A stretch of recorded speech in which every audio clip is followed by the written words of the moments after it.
right here on Cable 4 Sports.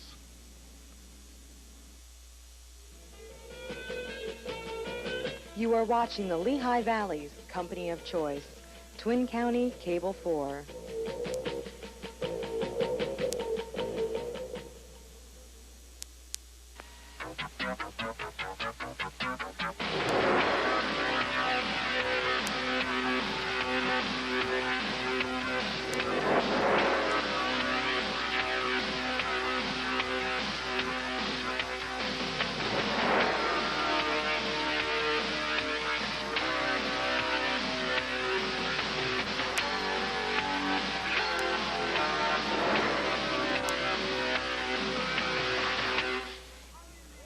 From J. Bernie Crum Stadium in Allentown, Pennsylvania, Twin County Cable 4 Sports presents the District 11 Class AAA Football Championship. Tonight's matchup features the Mount Carmel Red Tornadoes. They're coached by Dave Whitey Williams. They come into this football game with an 8-3 record. They'll take on the undefeated Allentown Central Catholic Vikings. They're coached by Jim Morgans. They are looking for their second district championship. They last won in 1991. They are the East Penn Conference champions for the first time ever. Hello, everybody. I'm Gary Laubach, along with Dick Tracy. Scott Barr will be joining us on the sidelines tonight, and we're happy that you have joined us for this good football game, a good matchup here between these two teams. It is a very brisk night. I think the wind has died down a little bit from this afternoon, but we expect that a wind chill factor, I would guess, down around 20 degrees or lower. Yeah, we expect the wind to calm down even more, Gary. Right now it's pretty potent. Right where we're standing, there's a big wind coming. Mount Carmel comes in 8-3, Dick, but the 3 losses somewhat deceiving. Their opponents, the people that took those 3 losses from them, they're 30-3 overall, so they've lost to some really good football teams. Well, they played a good Pottsville team, you know, and they lost that one 21-6, which really isn't bad. Their last regular season game, they beat Shikellamy 12-7, and Liberty and Shikellamy, the same score last night, 1 touchdown difference. So they've been up there with pretty good opponents. They do come in as a bit of an underdog. Whitey Williams is in his first year as the head coach at Mount Carmel. He was at Shenandoah as a head coach. He was at Tamaqua as a head coach. And there, with the labor problems they had, Dick, he decided to move out of Tamaqua and get himself here. He's done a marvelous job taking over for Jazz Diminick. Jazz was there at Mount Carmel for 30 years. Whitey steps in with no offensive people back from last year along the line of scrimmage. He's done a nice job remolding that offensive line. Well, to add to that statistic, Gary, but the offense, they didn't have one player that took 1 snap. 1 snap offensively on the offensive line, and they're a throwing team. And they are a throwing team. I think perhaps a little easier to learn pass blocking than maybe some of the other blocking. They do throw the ball very, very well. We expect them to fill the air with footballs this evening. Let's take a look at their eligible receivers and their backfield people, and we'll tell you a little bit about them. They're led at quarterback by Mike Higgins. He is a junior. He's a 3-year starter. He's been there ever since he was a freshman. He walked out and started. He's thrown the ball, Dick, for almost 1,500 yards this year, 14 touchdowns. He completes 55% of his passes. This kid is certainly a blue chipper. Yes, you know, anytime you can get a freshman in there, Gary, and he earns a starting spot, not like it's a hand-me deal, but if he goes out and he earns it, especially with a traditional program like Mount Carmel, you know that you have something special. Another thing you want in a quarterback is intelligence. This kid is pretty intelligent. He's number 1 in his class at Mount Carmel, so this kid certainly knows what he's doing in the classroom and out on the football field. Their best running back is Joe Sinkovich. Sinkovich, you would think, is having a bit of an off year this year. He's a little over 500 yards rushing, but again, we told you that whole offensive line had to be revamped. He didn't have an off year the last 2 seasons. He gained over 1,000 yards, Dick, the last 2 years. 1,000-yard rusher as a soft, 1,000-yard rusher as a junior, Gary, and he would have the same numbers again, except he has just so many less carries because they've resorted to the air game. Jeff Trock, he has about 280 yards rushing this year, but boy, can he catch the ball. He's averaging 27.2 yards per catch. They like to throw deep, and when they do, they go to Trock. Yeah, expect to see a lot of one-on-one stuff tonight, but they don't isolate you in the backfield. They'll throw it long. Higgins will throw the bomb. That's why the quarters, when they do have the wind, if it continues, is going to be a big factor. Dick, we probably won't be mentioning Sean Sheptock's name very often carrying the football. Well, Sean Sheptock is just like the D'Amico kid from Liberty. He simply blocked. He's coming in 6'2", 200+, so he is a blocking back, and primarily that's his job. Bobby Veach, the tight end, may not be mentioned all that much offensively, but watch out for him on the defense. He's got 7 interceptions this year from his safety position. He's an outstanding player, and his freshman brother, Brett, will be running in the backfield. He will come in and spell Sinkovich from time to time as an offensive threat. Central Catholic, as we said, comes into the ballgame undefeated. Dick, they come in as a heavy favorite, no question about that. So they have some things that they have to live up to, and that sometimes can be dangerous. That's right. I watched them coming out. I watched them getting off the bus, and I watched them coming out. They look very businesslike, and their approach to the game is, hey, we have work to do if we want to continue. Even if we don't want to continue, we have to win this game tonight. Not a lot of ranting and raving or screaming or hollering or psyched to the ceiling, you know. They just look like they're ready to play football. And for those of you that don't know, down the road it looks like it might be Berwick, as Berwick did win this afternoon by a 15-3 score over Bethlehem Catholic. By the way, Allen lost to Williamsport by a 31-0 score, and Williamsport will now play Liberty. We believe the ball game will be next Saturday at Liberty at Bethlehem School District Stadium. Let's take a look at the Allentown Central Catholic Viking starting eligible receivers and backfield people. Dick, these names have become very familiar to us by now. Delgado needs only 41 yards tonight for 1,000. Rashawn Drayton needs 151 for his 1,000. They might get it. They might get it because you really have two twins in the back. Gary, and I've said this a dozen times this year, if you've ever seen a team that's suited to the wing T, because these guys just seem to be adapted for these positions. They come out, one guy's on wing, they shift, all of a sudden he's a halfback, he gets the ball. And I still see them pounding that tackle-to-tackle last week and winning the game in that respect. Dick, we know Mount Carmel knows about the central running attack. We know they have a tendency to put a lot of people up on the line of scrimmage. This might just be Tim Cramsey's night. Yeah, this might be Cramsey's night to throw. You're absolutely right, because they got a great offensive line. As you said on our show, Gary, one of the best offensive lines you've seen this year. Probably the kids don't get the proper credit for the job that they've done. But here you got a great, excellent line. You're going to see a 9-man front at times, definitely 8. I don't think that the Red Tornadoes can afford to go less than 7. So Cramsey, hey, with his skills, with his intelligence, watch for him to check off. Joe Ganal might be a real big figure at tight end. And Dick, one thing about this football team, we have seen them play very well in the first half, but they have been awesome in the second half out of the locker room. Don't count the ball club out no matter what the score is at halftime. Should be an interesting ball game. We have an unknown team against one of ours from Allentown. So it's the Vikings taking on the Red Tornadoes. We'll have kickoff coming your way right after this timeout.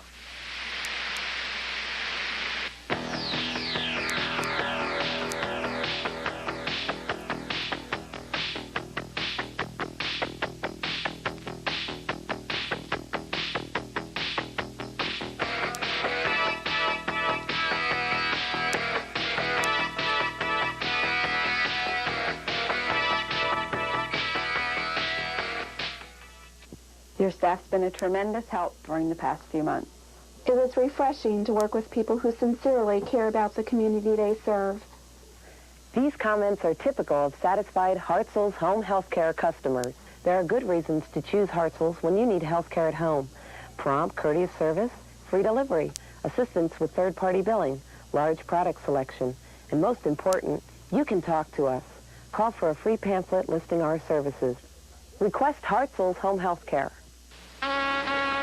Band. Right.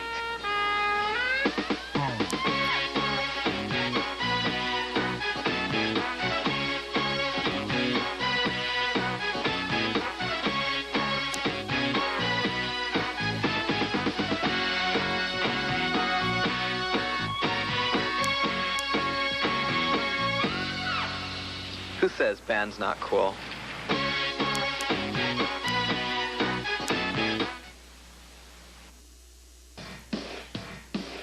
This sports event is being brought to you with the cooperation of District 11 and the Pennsylvania Interscholastic Athletic Association.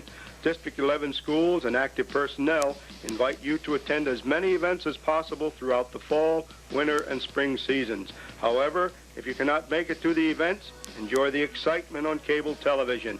And don't forget, your support of District 11 athletics is appreciated by all participants. We've been searching for treasures, the movie treasures you want to see. From the Far East to the Wild West, from the dark side to the lighter side, off the map and off the wall. Whatever you're looking for in movies, your search has ended because we've already found them. The best movie treasures are right here on Cinemax. Discover Cinemax, the best network for movies on cable. Look for specially marked packages of Maxell videotapes to find out how to get your first 2 months of Cinemax free.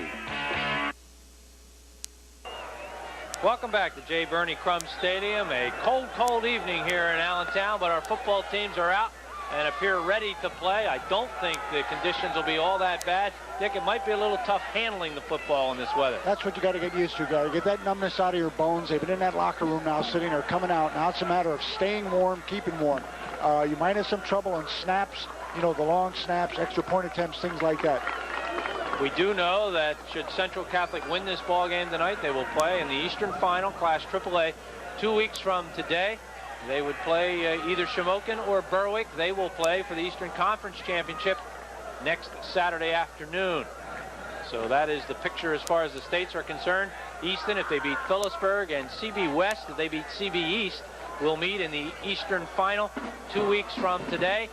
We believe that ball game will be played at Goodman Stadium, and it looks like the Central ball game, should they win tonight, would be played at Lackawanna Stadium in Scranton. Our coaches have met at midfield to discuss, I'm sure, rules and regulations about team performance and the way they should conduct themselves on the field. Jim Morgan's in his 4th year as the head coach at Central Catholic.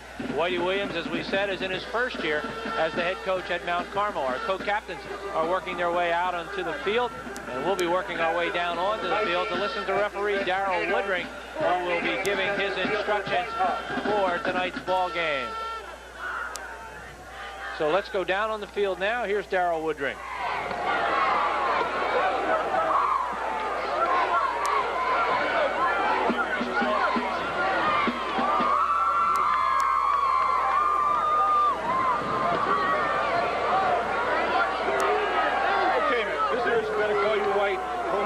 Call you green. We have a penalty situation. We're asking for a captain. Come find myself or your umpire, Mr. Becker, please. I'll make us come search him out, okay?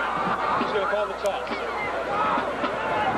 37. Okay, this is the coin we're going to use. That's a head. That's a tail. I'm going to toss it in the air. I want you to follow while it's in the air, please. I'm going to catch it on the back of my hand. If I drop it, we'll start all over. Go on ahead.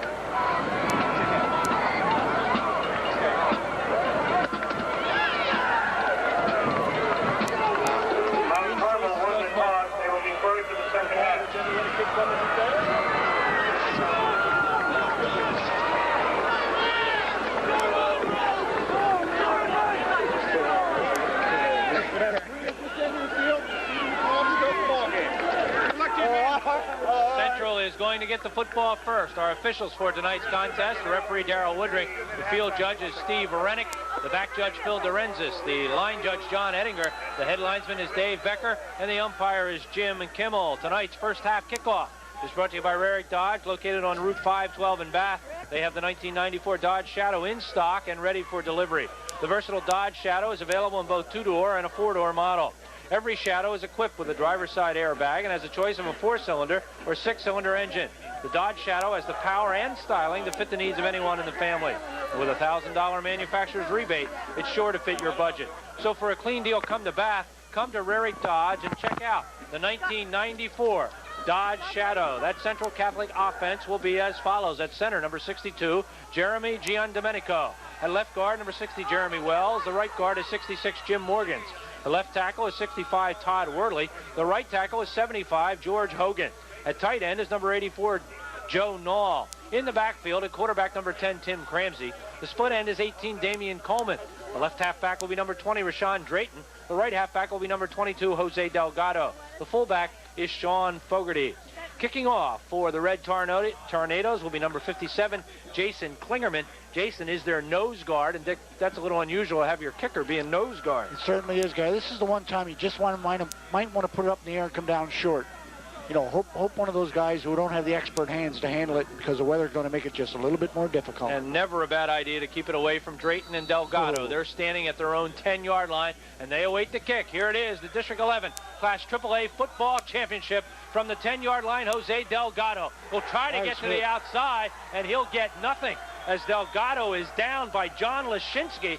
Lashinsky comes up with a good, hard tackle. Central will put it in play 1st and 10, but first we go to Scott Barr on the sidelines. Gary, in the pregame you mentioned the weather. Neither coach expects that to be a problem tonight. The wind has died down since this afternoon. The only issue possibly will be some wind gusts. It's still gusting at times. You may see a long pass spiral shaken up in mid-flight. That's about the only problem you'll see from here tonight. Back to you. All right, 1st and 10 from the 14-yard line for Central Catholic. In motion is Drayton. It's Cramsey, gives the ball to the first man through, and that should be Sean Fogarty, but it's Fran Volpe, I believe, Dick, that's in there carrying the ball. No, it was Fogarty. Fogarty gets the ball out over the 15, out to about the 17-yard line. He picks up 3 on the play. The Red Tornadoes, Gary, feature a 5-man front. We'll be seeing a lot of 52. Look for the inside linebackers to be extremely active, especially when you got twin threats standing right back there now in a split backfield. From the 17-yard line, 2nd and 7. Klingerman made the tackle from his nose guard spot. We'll give the defense in just a moment. Handoff goes to Delgado. He spins away. Delgado is loose. And Delgado gets the ball all the way up to the 30-yard line. Delgado picks up 13 yards on the play before he is tackled by number 47, Scott Montgomery. Montgomery, a 5'9", 150-pound senior, the first down of the game. Just from the indication here as we get this replay, you will find that the inside backers for the Red Tornadoes are really off the line of scrimmage, a good 4 yard. And I'll tell you, with the Delgado and Drayton connection, you're going to see a lot of running inside. 1st and 10 for Central from the 30-yard line. And again, they'll do a little shifting, moving Drayton into the backfield. Delgado will go in motion. Handoff goes to Fogarty. Fogarty is grabbed up top. Coming up to make the hit was Stosh Pultanovich. Might just say his number there. Yeah, right. Number 45, Pultanovich, 5'11", 195-pound junior. We had a chance to talk to Whitey Williams about Central Catholic and the things that bothered him most about that team, and we'll get to it right after this play. The gain to the 34 is a pickup of 5, and it's going to bring up a 2nd and 5. Closer to 6 yards for the first down. Handoff to Drayton. Drayton on a trap play, gets out over the 35. Drayton gets to about the 37-yard line. He'll pick up 3 yards. And now let's listen to Whitey Williams. Tonight in the Central Catholic game, there's no question we have to be well aware of a potent offense that offers a lot of diversity. You know, they have the big back, they have the back with the speed, they have a good blocking fullback, and Cramsey's one heck of a quarterback. You know, they have a receiver in Coleman, and they have good people up front. I mean, it's a well-rounded offense. You know, from a defensive standpoint, they have given up some yardage, but you know, they're big and they're physical, and it's going to be a test for us. You know, we're coming in here an 8-3, and this is a team 11-0 pointed in the direction of Berwick and an Eastern final. So, you know, we're going to have our hands full, but we're very, you know, happy to be here with this opportunity, and we're looking for a good ball game. And a lot's going to depend on how well we play defensively, and that's where it's going to happen. Dick, no better defender on the field than a yellow flag. That's right. We get the first hanky of the night, Gary, and it's a holding call against the Vikings after a pretty good game. One thing to notice, they're going after Cramsey a little bit. Central, of course, likes that counter stuff, which takes a little bit longer developing, and I think they're going to try and get to the quarterback. Ball is moved back to the 27-yard line, so Central is looking at a 3rd and 13 from the 27, 9:15 to go first quarter. Is Cramsey going to throw? It's a shovel pass, and Cramsey drops the ball off to Delgado. He's over the 40. He has running room. He's to the 50. He's knocked out of bounds at the 41-yard line by Dave Slater. But on the shovel pass, they pick up 32 yards and a first down. Had that call, Gary, and they ran it so well. What they did is they took, well, we'll see it right here. See, they put the motion away from the shuffle side, delay him, and then just pitch it to him behind the line of scrimmage. He has all that vision in front of him and able to pick his spot. Dick, we've said it before. I have never seen Central not gain big yardage on that play. I'm telling you, they must save it for the districts, Gary, because it becomes such a big weapon for them in postseason play. Not sure whether teams just don't see it, but that was a good call, good play. Running the football is Drayton. Drayton gets down to about the 35-yard line. Drayton's going to pick up 6 yards on the play before Joe Sinkovich makes the tackle. Sinkovich will be their top running back when they go to offense. He's 5'10", 175 pounds, and a senior. Gain of 6, 2nd and 4. Central is running a lot of counter stuff, Gary. A lot of pull block, a lot of trap blocking. Central offense on the move. This drive started on their own 14-yard line. They're down to the 35. Tim Cramsey looks over the defense. Straight drop back. He's back to throw. Cramsey looking, has no one to throw to. Throws back against the grain and fires it into the dirt. The pass will go incomplete. Pass was intended for Drayton, and just right after he released it, Fogarty cleared and had some nice room, was unable to spot him. Good pressure that time by the Red Tornadoes. Take a strange pattern. They had Coleman going long, but once he was covered, and he was, there really wasn't anybody else to throw to on that side. That's right. They simply took one, ran a fly pattern with him, Gary. I thought maybe they'd get someone circling out of the backfield. 3rd and 4, so the first real big play of the football game. 3rd down situation. Don't know if Jim Morgans considers this 4-down territory, but it's a big 3rd down play for the Vikings. They're going to give the ball to Fogarty. Fogarty is nailed right by Jason Klingerman. Klingerman knocks him down from his point of attack at his nose guard position. Fogarty was able to fall forward. He is going to be shy of a 1st down as he has the ball down to the 32-yard line. Dickey needed 4. He got 3. Yeah, and I'm sure they're going to go for it, Gary. They've had an excellent drive, you know, and they've had some critical 3rd down plays, which have treated the Vikings well, and it's going to hype them a little bit. I think they want to continue to keep the ball. Tim Moran has joined us up here in the booth tonight doing a little scouting. Really, Dick, I think he's up here because he's so darn cold. He didn't want to stand out there in the wind. Well, he's had a big weekend. Easton last night, Berwick this afternoon. Went to Berwick this afternoon. Central got the 1st down, so he needed 4 and got 4. Central picks up 1st down number 3 on this drive. The ball on the 32-yard line, and Central Catholic will continue to move the football offensively. That defense by Mount Carmel along the line of scrimmage. The nose guard is 57, Jason Klingerman. The tackles are Corey Hepler, 32, and Jason Rohrbach, 66. We'll give you the rest in a moment. Handoff goes to Drayton, and Drayton is nailed. He's put down on a tackle by 66, I think. Jason Rohrbach came up to make that hit along with Hepler. The defensive ends are 45, Stosh Poltanovich, and 41, Joe Costello. At the corners, number 1, Dave Slater and Scott Montgomery. The linebackers are Sean Sheptock, 44, and 37, Joe Sinkovich. And in the secondary, deep, 27, John Lashinsky is the strong side safety, and Bobby Beach is the free safety. A gain of a yard, 2nd and 9. Central growing with that wing T, Gary, and that ball control offense. They've had it for 4 minutes now. Dick, this is normally an offense teams don't see all year long, but they have seen. The Red Tornadoes have seen the wing T before. A couple of teams in the Eastern Conference run this offense. In fact, I think they saw it last week in their last game of the season. Shikellamy, yes. Coleman will come out wide to the left side. And now we're going to see the referees blow the whistle, and I'm not sure what this is all about. You want to talk to the clock operator.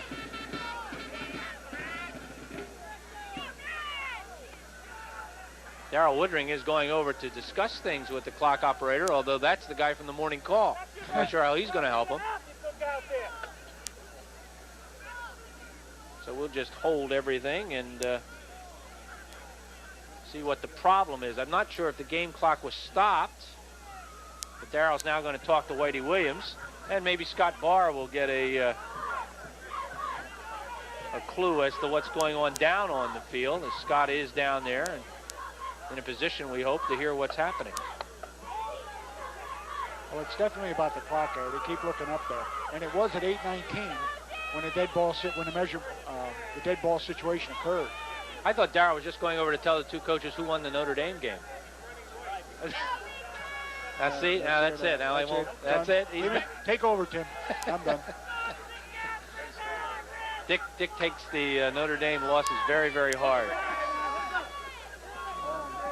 8:13 on the clock, but it's been on the clock for quite a while, and I guess everything is straightened out because the clock will start now. Nothing has changed for Central. They're still looking at a 2nd and 9. Yeah, well, the clock didn't start. So I guess that's the problem, Dick. They didn't replace the batteries. Or something. You don't want to put me on. So while all this is going on, maybe we can talk about one of our fine sponsors. And that would be Faust Rentals and Construction. Have Faust Construction build your dream house on your lot or one from Trio Farms Estates in Lower Nazareth or Beaver Run in Bushkill Township. You may also rent a luxury apartment at Schoolhouse Terrace in Nazareth. New construction, remodeling, or rentals. Call Faust Construction at 759-1595. Rick Kehoe, our director tonight, and our second crew working this weekend. Last night's gang did a terrific job in the Easton football game. We hope you watched it. And we got just this fine a group here tonight. 2nd and 9 for Central. Back to throw is Cramsey. Cramsey looking. He's looking and looking deep. He's got a man over the end zone. Delgado. Touchdown, Jose Delgado, 31 yards. Good bootleg, Gary. Real good bootleg. Well, he come out of it, put the ball on his hip. rolled out to his left and caught Delgado coming from the right, crossing the middle. Sometimes a dangerous pattern because you're throwing away from the floor of your body. Some arm. Boy, he threads it right between two would-be defenders. Beautiful pass, as you said, Dick. They had coverage. Gary, I think that clock functioned. I don't think it was functioned correctly. I think Darrell told him to take over down to the field. Boy, there you go. Running now. You got to see the replay. A perfect pass by Tim Cramsey. And now Brian Kozak is in to kick the extra point. The ball's down. The kick is up. It looks good from here. It is good. We've got 7:54 on the clock, and it is a 7-0 Central Catholic lead. Stay with us. We'll be back.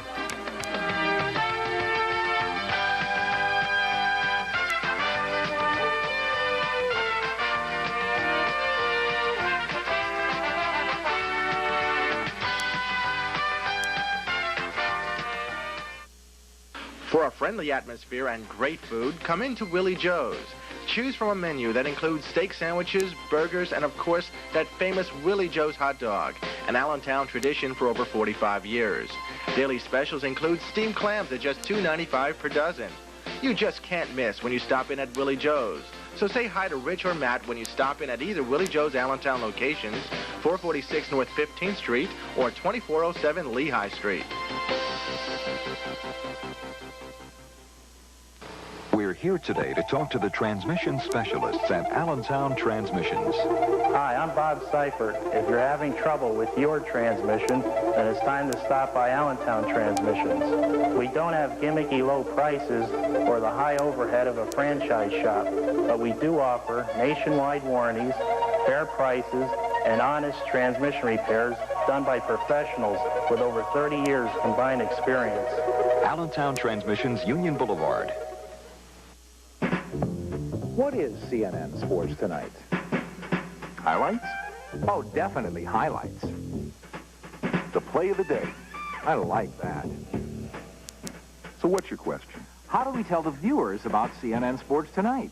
Let's let the announcer do it. To catch what happened in sports today, watch CNN Sports Tonight with Nick Charles and Fred Hickman on CNN.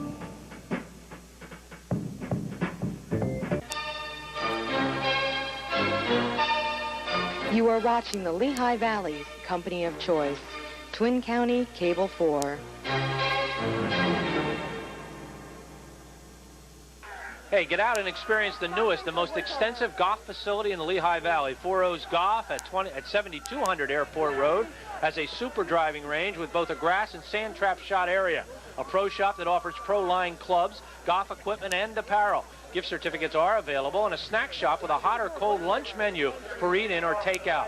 Four O's Golf is open daily 9 to 6. That's Four O's Golf on Airport Road, 3.5 miles north of the ABE Airport. Four O's Golf. The drive, it was 86 yards in 10 plays. The final 31 yards. Tim Cramsey to Jose Delgado for the touchdown. Kozak with the extra point. Central doing a nice job of throwing the ball 3 times, running the ball 7 times. Central's on the board, 7-zip. And Dick, this is what I think Whitey Williams was concerned about. He did not want Central to be able to score early. Or so easily, Gary. Dave Slater has the football, and Slater is going backwards. Slater is going to go down at about the 27-yard line. He's gang tackled by the Viking as Sean Fogarty comes up to make the tackle. And obviously, Gary, we're on the Red Tornado side. They want 2 things. They want a face mask, and they want to hit out of bounds. Well, that would tackle on a lot of yardage, and they're not going to get any. And we're going to go down to Scott Barr, and maybe he'll tell us why. It's just a voiceover. It's just a voiceover. All right, from the 27-yard line, 1st and 10 for Mount Carmel. At quarterback is Mike Higgins. The up back will be Sheptock. The deep back with the football is Brett Veach. So Veach is starting in place of Sinkovich, and Veach is going to get knocked down at about the 31, maybe the 32-yard line. Coming in to make the hit was Jeremy Wells, number 60. Scott Barr's ready now. Let's go down. Gary, that long delay before the touchdown to Delgado, obviously there's a problem with the clock, even though it is running on the scoreboard. Official time is being kept down here on the field. The officials are keeping both head coaches appraised. Back to you. All right. 6:59 on the clock, and it is running now. The ball on the 30-yard line, 2nd and 7. Inside handoff to Sheptock. And Sheptock gets out over the 30, gets about a yard on the play before he is hit by Jimmy Morgans. Todd Worley comes in to make the tackle. We talked to Jim Morgans about this Mount Carmel team. This is what he told us he was concerned about. Against Mount Carmel, they seem that the few tapes that we've had like 2 or 3 tapes on them, and they seem to really want to press the line of scrimmage when you start working the running game against them. So we'll be looking to use some play action passes and possibly slipping somebody by their linebackers and getting something big. They got something big, a 31-yard touchdown pass. So Jim Morgan's scouting report was right on, Dick. You bet. He got the play action, he got the long pass. Back to throw is Higgins. Higgins has gone down. Jose Delgado on a blitz comes flying in and puts Higgins down. He did get some help from Brian Kozak, I believe, was in there. Is that 80 or 60? If it's 60, it's Jeremy Wells. It was Jeremy Wells, and Dick, Jeremy Wells came up big just a week ago. He's had a great year, Gary. Again, being in the trenches so much, it goes unnoticed. But Tornadoes don't want to stereotype themselves, Gary. First 2 rushes, then third you had a pass. Here comes a blitzing Delgado. Central's going to have it again. So Mount Carmel loses 5 yards on that play. The ball is blocked, and racing to get it is Damian Coleman, and Coleman is on it. Central Catholic has the football, 1st and 10 deep into Mount Carmel territory. I had Delgado on the block, Gary, coming from this left corner. We'll take another look. Hard to tell from that angle. I'm sure we'll get another angle. Okay, it's the only one we have. Dick, will go with your guess of Delgado. 1st and 10 from the 11-yard line. Boy, Delgado's been a terror on D. He hasn't been all that inconspicuous on O. Cramsey gives the ball off to Delgado. He's got the corner. Good job that time defensively by Mount Carmel's number 28, Gary Spears, who came up to do the job on Delgado. Normally, Dick, when he gets that corner, he can go in for a touchdown. Yeah, especially after that, he jukes that defender inside, Gary, in that first move. You would think then he really got it around that side. Again, giving Central the ball down that close. A team that's averaging 36.4 points a game has scored 40 or more against 6 opponents and 39 against 1. I don't know. Delgado got 5 on the carry, so it's 2nd and 5. They can get a first down just outside the goal line. Drayton has the ball. Drayton has a pretty nice hole opened up for him before he is nailed by number 1, Dave Slater. Slater came in and hit him very, very low. And we'll see where the officials mark it. Always difficult when they get down inside the 5 here at J. Bernie Crum. Pick up exactly where the ball is. It's right on the 1-yard line. So it's going to be close to a first down, about a half a yard shy. That time again, they went with the man coming in motion. Started out with a double wing. Left wing comes in motion, simply takes the pitch, goes outside. Good lead blocking. We said on our This Week in Football show, we thought Central had the best offensive line we saw all year. Drayton has the touchdown from the 1. Rashawn Drayton. Same play. Back to back. Boy, you're talking power offense. When you give them the ball down that tight, wow, they don't need many plays. And Dick, I'd love to tell you how much time is left in the first period, but the clocks are reading goose eggs. All zeros, huh? They've had zeros up there for quite a while. It is Kozak in to kick the extra point. Central trying to go up by a 14-0 score. Kick is up. It's low, but it's good. It is true. Central Catholic 14. And Mount Carmel nothing with some time to go in the first period.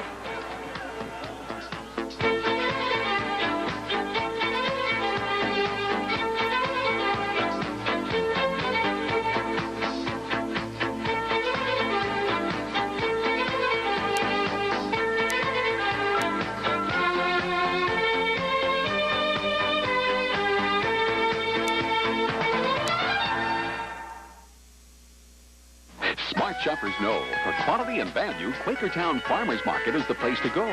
Choose from a wide variety of fruits and vegetables, fresh from the farm. Give into our mouth-watering baked goods or take home our country fresh meats.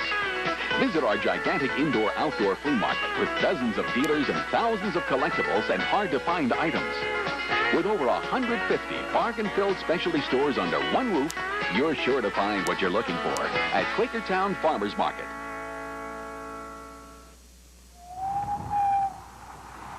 Hi, it's me, Omar, flying my magic carpet. But the real carpet magic's at Ramita.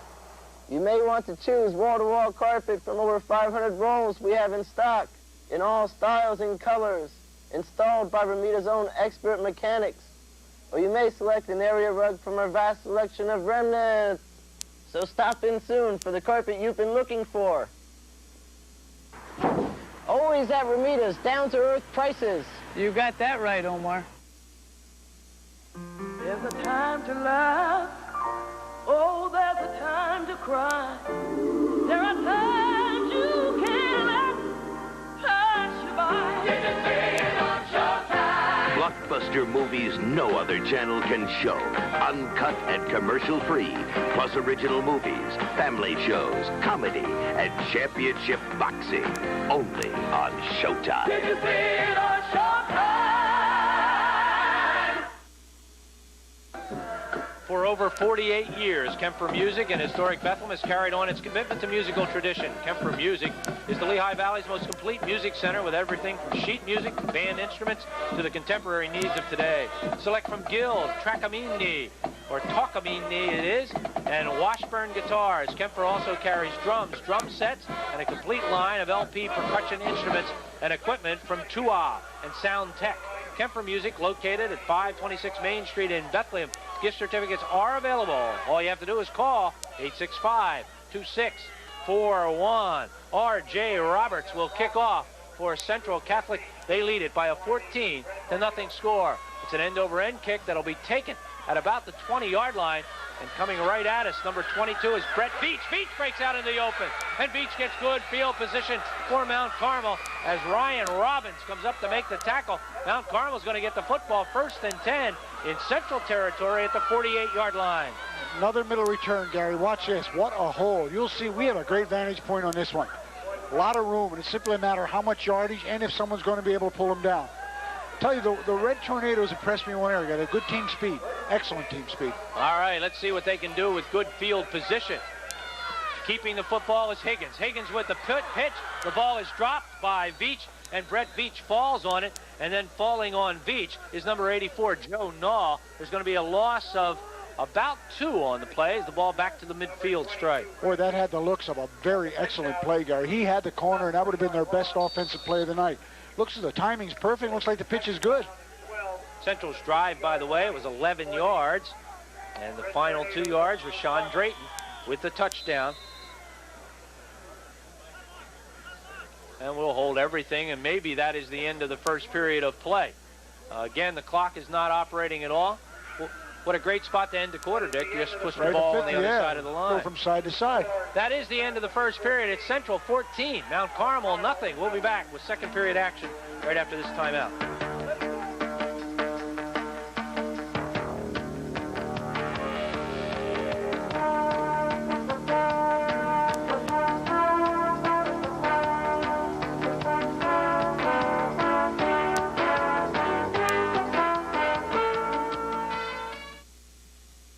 Hi, I'm George Attia, president of the WOW Outlet Store. Here at the WOW Outlet, we carry top quality brand name sportswear at 30 to 70% below retail every day. This season, you'll find big league names such as Russell Athletic, Chalkline, Adidas, Reebok, and much, much more. At WOW, we have something for everyone, with infant sizes to adult 6 extra large. For the best savings in the Lehigh Valley, stop by the WOW Outlet. You know, the biggest single thing in the car business is you need to build trust and confidence. People need to feel comfortable where they do business. And with long-term employees, we feel we have a great advantage there. When people come back and see the same faces 2-3 years down the road after they've purchased their car, that's very important. Many of our service people have been here over 10 years. At Scott, our people are caring, professional, friendly, and very knowledgeable. And I think that says to customers, we'll take good care of you. Jim Rome's Glossary Primer, number 413. Roadkill. To understand this word, you got to know 2 teams. The Ottawa Senators and the Dallas Mavericks. You see, every time these 2 teams leave home, they get slammed, wrecked, crushed. Every time. They should stay home. It's safer. They hit the road. They get killed. That's roadkill. Watch Rome, speak Rome. Talk 2. Phone in sports talk with a language all its own. Monday through Friday, 10:30 p.m. Eastern on ESPN2. Dick, now I want you to know that this is the script, okay? Okay. Have you discovered the home of the hog? Well, you can call them subs or grinders, but Wally calls them hogs, and boy, are they the best. Wally's Deli in Emmaus in Allentown has hogs in all sizes and specials, too. Made from their own baked ham, roast beef, and quality boar's head meats. Unleash your appetite on one of Wally's famous 14-inch long super hogs, hot sandwiches, or homemade soups. For your next party or occasion, make it happen with a Wally's Deli meat tray or party tray. That's Wally's Deli at the East Penn Plaza in Emmaus and 711 North 7th Street in Allentown. Open Monday through Saturday. Dick, enjoy a hog. The ball just on the 50-yard line. Just inside the 50. Back to throw is Higgins. Higgins has a man open. And the ball is caught by Bobby Veach. And Veach is knocked down at about the 26-yard line by Ryan Seagreaves. A pickup of 24 yards and a first down. Wonder if Higgins spotted that one, Gary. Tell you why, because the very last second you see both central corners come right up and really man-to-man and nose them. Maybe a little bump and run in that 5-yard zone. Well, he simply ran past them. Good catch, real good catch, and a big gainer for the Red Tornadoes. And they needed a big gainer. Their total offense to that point was a -7 yards, a gain of 25. The ball out to Veach again. Veach will try to make something happen. Hit and tackled by Ryan Seagreaves. He's put down, but not before he gets inside the 20. Looks like he's down to about the 17-yard line. That would be a gain of about 8. We're going to call it 9. 2nd and 1 for the Tornadoes. Without doubt, this is the Red Tornado offense, Gary. 2 out of 3 plays, passing plays. 2nd and 1, the ball on the 16. Little bit of movement before the snap. I don't see any flags, however, and Higgins is going down. Coming in to make the tackle was Joe Nall, number 84, with some help from Jimmy Morgans, and the loss is back to the 25-yard line. So whatever they got on the pass play, they just lost on the sack, a loss of 9. Watch this. We'll miss it, but at the end of the play, see, I think Higgins is looking for the quick out, Gary. Looking for the quick out, wasn't there, and he did talk to the intended receiver on the way back because that caused the sack. That was a quick release, and he didn't have time, got the sack. Certainly a timing play, too, as there were some problems along the line of scrimmage. Higgins in trouble again. Higgins drops the ball off, and a nice play by Higgins to Veach. Veach trying to make something good out of what looked like something bad. Joe Nall makes the tackle with Nate Davidson and does get the ball down inside the 25 as he's down to about the 16-yard line, so it'll be a gain of about 9, and now it's going to bring up a 4th and 6. Gary, let's call that an overhand shuffle pass. That's the old safety valve play. Here you are, I just got sacked, I don't want it. Well, the biggest play for Mount Carmel in the ball game is they're looking at a 4th and 6 from the 16. They move everybody all over the place as they set out to the left side. Joel Gonzalo. It's Higgins making a move. He's being chased.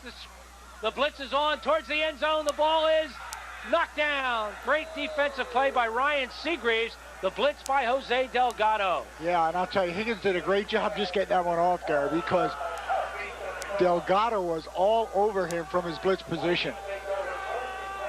Dick, it was close to being a completion. The ball was tipped by Seagreaves.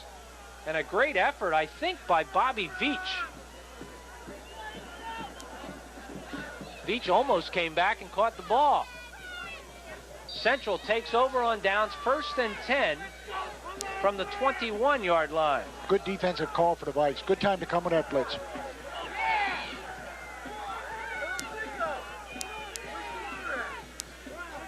Central getting the ball for the 3rd time tonight. They have scored on both possessions. Handoff goes to Fogarty. Fogarty drags the tackler, and here comes a penalty flag. Boy, tackle made by Brett Veach, I believe it was. But we'll hold everything because I think it's coming back. No, it was John Lashinsky who was in on the tackle. Very late flag thrown by the referee, Mr. Woodring. Usually in the area of holding, Dick. Well, I think it might be a little more major. And I think it's certainly going to be accepted because it was a pretty good run by Fogarty. And this will send the Vikings back a bit. It is unsportsmanlike conduct. Interesting call, since it all happened as the play was progressing. So the unsportsmanlike becomes a, well, it must be point of foul penalty, Dick, because they took it back to the 14-yard line. So it must be a loss of 10, but a point of foul penalty. So it'll bring up a, they have second down on the sticks. Is that a loss of down? Loss of down. Here's the shovel pass to Delgado. Delgado with running room. Delgado could be gone. The man to beat is Bobby Veach. Veach catches him. Dick, we haven't seen Delgado caught very often from behind. I'll tell you, he is a pure runner, Gary, once he gets a ball. What a speedster. He is knocked down at the 36-yard line of Mount Carmel, a 50-yard run. You know, I think everybody in the stadium except their opponent knows that this is coming, Gary. Because, boy, when they need a clutch play, they go to this thing, and it is such a secure, safe play. Dick, that puts Jose Delgado over the 1,000-yard mark. He needed 41 coming in. He now has 70 yards on 4 carries. Jose Delgado, a 1,000-yard rusher for Central Catholic. From the 36-yard line, 1st and 10 for the Vikings. Their offense has not been stopped all night long. Here comes Drayton. Drayton to the outside. Drayton's going to pick up about 7, 8, maybe 9. Tackled on the play by Scott Montgomery and Stash Pultanovich. That's big key, Gary. Someone can pick it up. They flip-flop Ganal and I believe it was Coleman. Yeah, Coleman split out wide. It puts Ganal on the tight side, and then they simply come with that the wing T pitch. Ball's on the 27-yard line, 2nd and 1. The clock is operating now. It says 8:15 to go. In the first half, it's been all Central.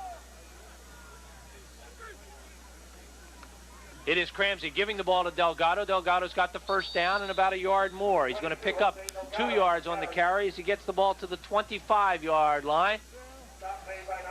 First down, number 7.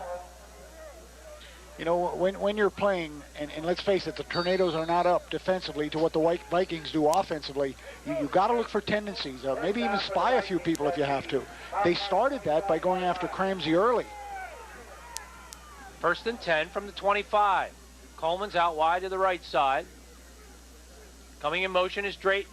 Instead, the ball goes to Fogarty. He busts right up the middle. Fogarty down to the 10, maybe the 9-yard line. Now, this time I do believe it's Volpe, Gary. No? Gary Spears was in on the tackle, and we will take another look at it. You can tell Rick to tell Gary this clock is efficient. Yeah, it's Volpe, Gary. Number 24 is Fran Volpe. Volpe, 5'9", 180-pound junior, and a nice big hole opened up by that great offensive line of Central Catholic. Giandomenico and Wells and Morgans and Worley, and of course, we said Worley. The other tackle is Jeremy Wells. Delgado has the football, gets down to the 5-yard line. Really making it look easy. You know, if this situation continues, Gary, they almost score. You know, they scored on each possession. You're going to see a Red Tornado outfit that's just going to fill this stadium with air balls. Tackle was made on the play by Burns. Central Catholic looking at a 2nd and goal to go. The ball on the 5-yard line. Central with 126 yards rushing. Do they get a flag? Yeah, Jose Delgado was in motion, and this one's going to be called back. This will be the 3rd penalty against Central for 25 yards, and that will move the ball back to the 10. Take another look. There's the wing movement. I think you do that, and then you have no idea what you're supposed to do next. Running motion. Yeah, Jose took a step back, then he looked like he wanted to dance a little bit. It'll be a 5-yarder. It'll come back to the 10. 2nd and goal to go from the 10.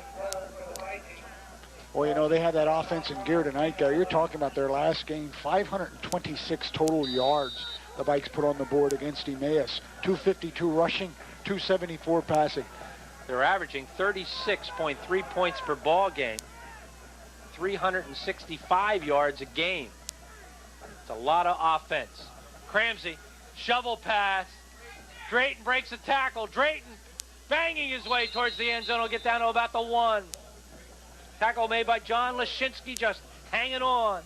It seems whenever that down marker goes beyond 10 yards necessary, they just go to the shuffle pass and utilize it so well. Dick, we remember a couple of years ago against Lee Higgins, they used this play to perfection all night long. It's pretty well defensed. Number 41 is there, Joe Costello, to make the tackle, and he just can't do it. Well, what it does, your defense is leaning, you know, because they're reacting. They're reacting in the backfield, all the movement, and then they catch you leaning, they just shuffle it there. 3rd and goal to go from the 1. Hand off, Drayton, touchdown. Rashawn Drayton gets his 2nd of the night. And Dick, it's turning perhaps into a rout. Yeah, rather easy. Watch it here, it's their favorite play. Takes that little pitch, cuts it inside or outside, wherever the hole would be. Nice drive by Central. 79 yards in only 7 plays. The big play, of course, the run by Delgado for 50 yards. In to kick the extra point. Kozak's going to try to make it 3 in a row. It's down. The kick is up. It looks good from here. It is good. 5:46 on the clock. Central Catholic turning this one into a rout. 21-0. We'll be back.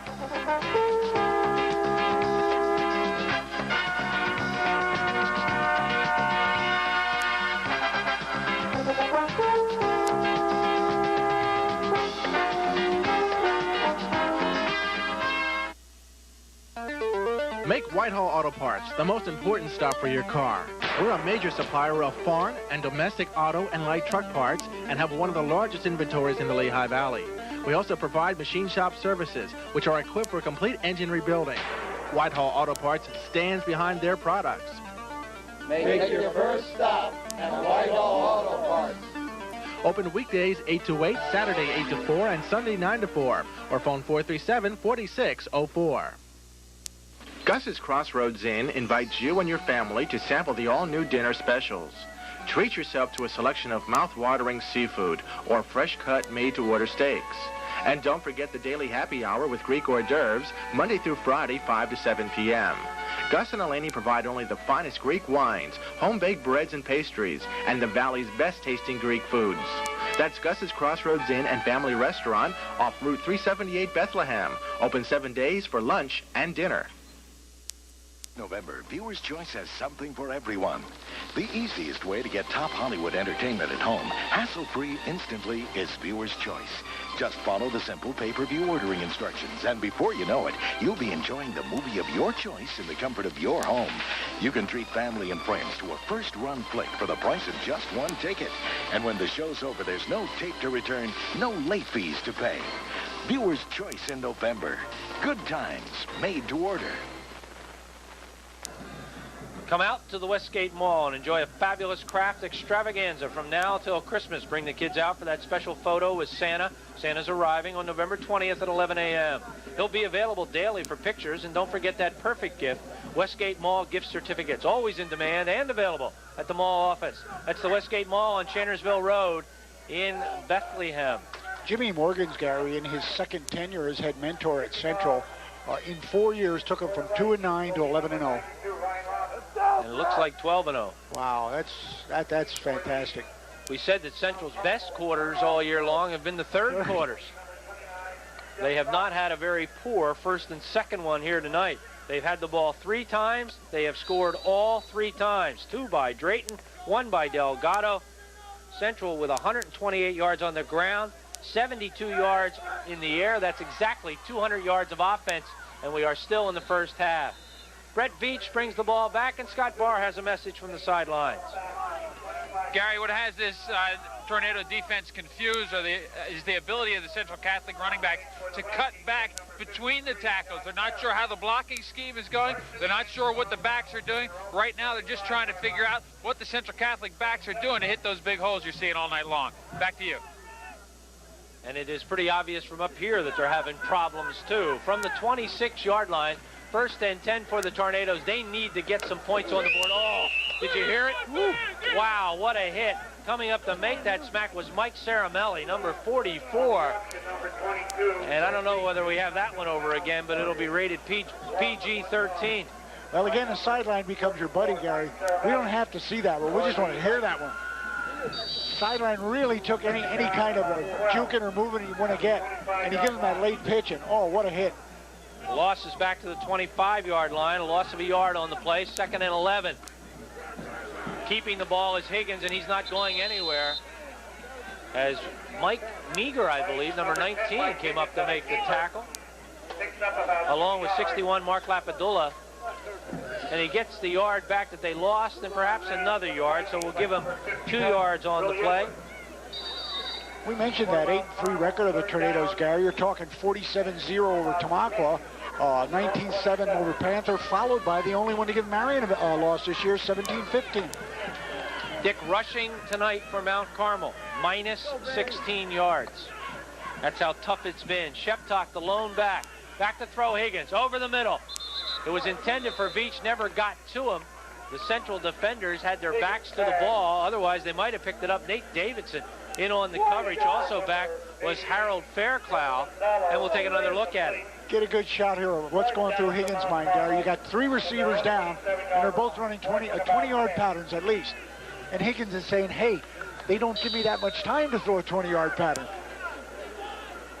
John Yastashak is in to punt the ball away.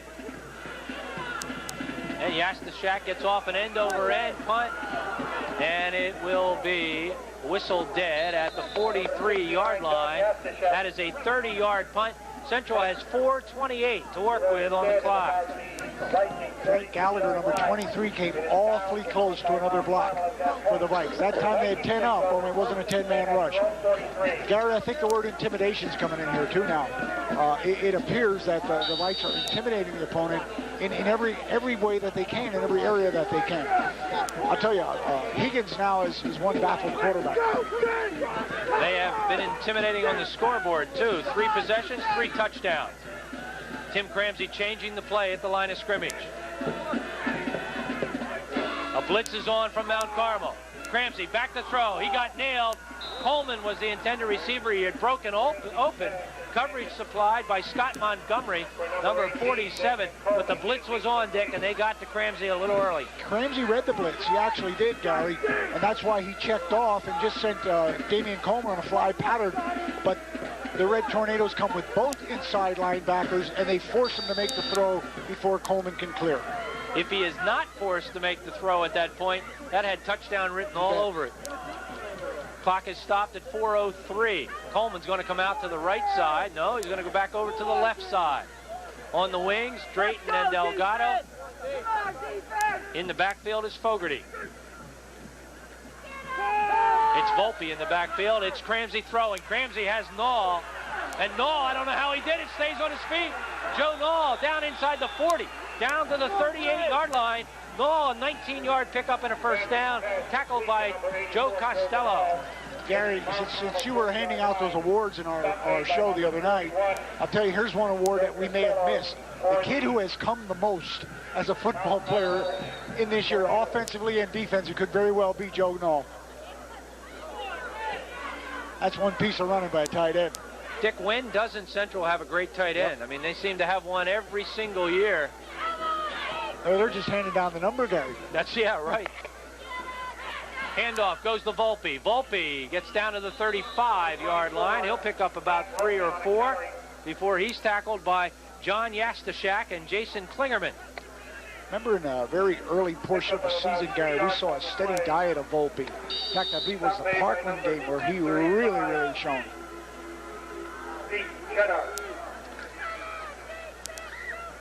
Volpe is 5'9", he's 180 pounds and a junior, so he'll have that position probably next season. 2nd and 7, the ball on the 35.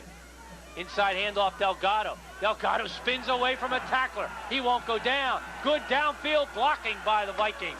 Delgado still on his feet. Finally knocked out of bounds at the 16-yard line. A gain of 19 yards before he's knocked out of bounds by Scott Montgomery. Amazing thing about it, Gary, is that was a counter that came back to the side he started on. Watch him, he makes a real good head fake. We just call this a jag step. There it is. There's the inside handoff. The hit, now he reverses his field. Picks up, as you said, some great downfield blocking.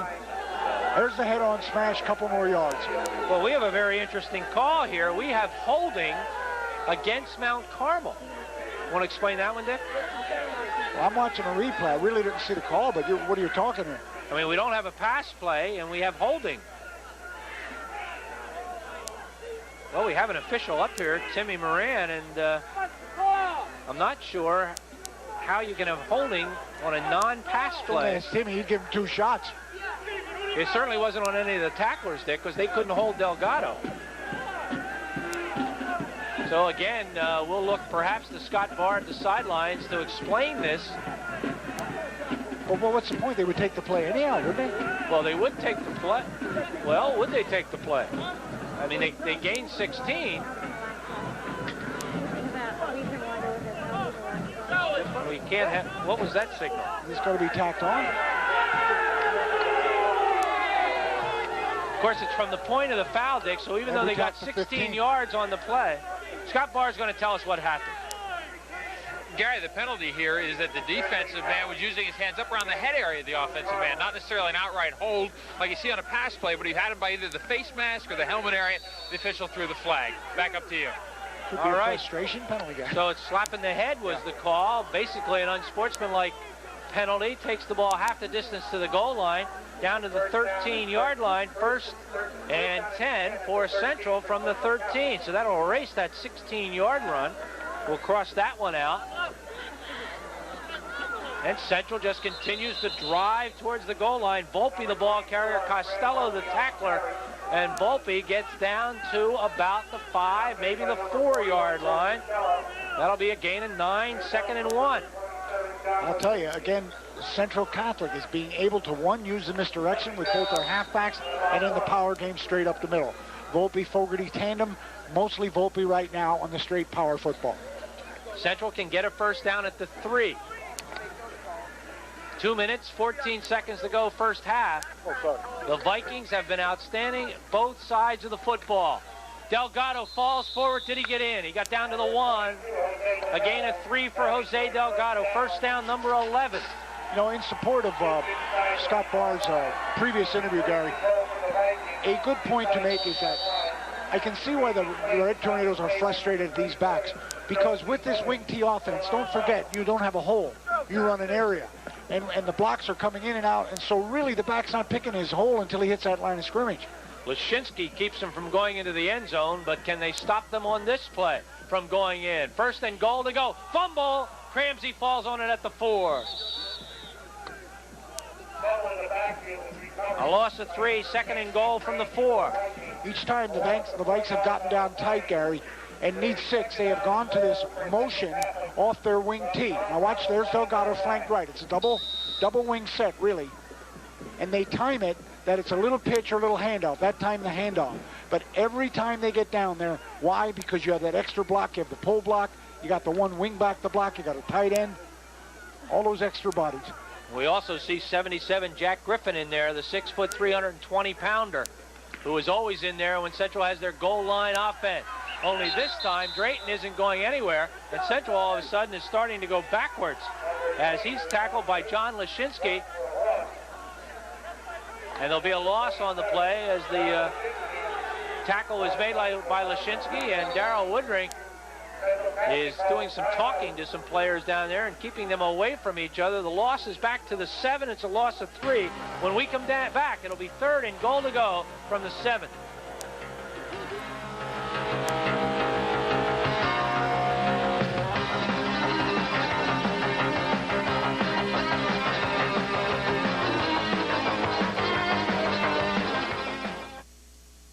Remember my mom going to Walter's Pharmacy? Now I go. Walter's fills my prescription needs quickly, and I pay my Bell of PA and UGI bills.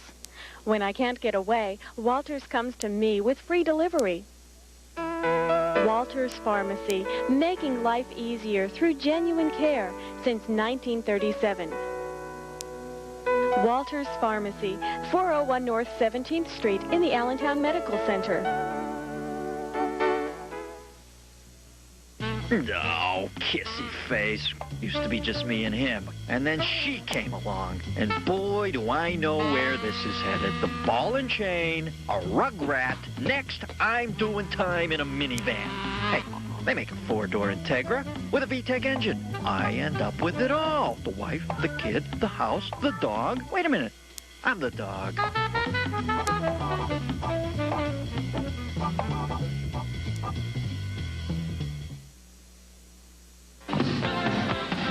I can call you Betty. Betty, when you call me, you can call me out crazy. I'm crazy for feeling so lonely.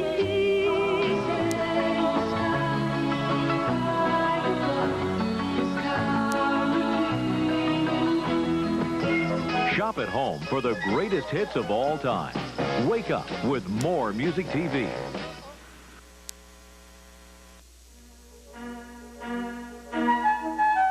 You are watching the Lehigh Valley's company of choice, Twin County Cable 4.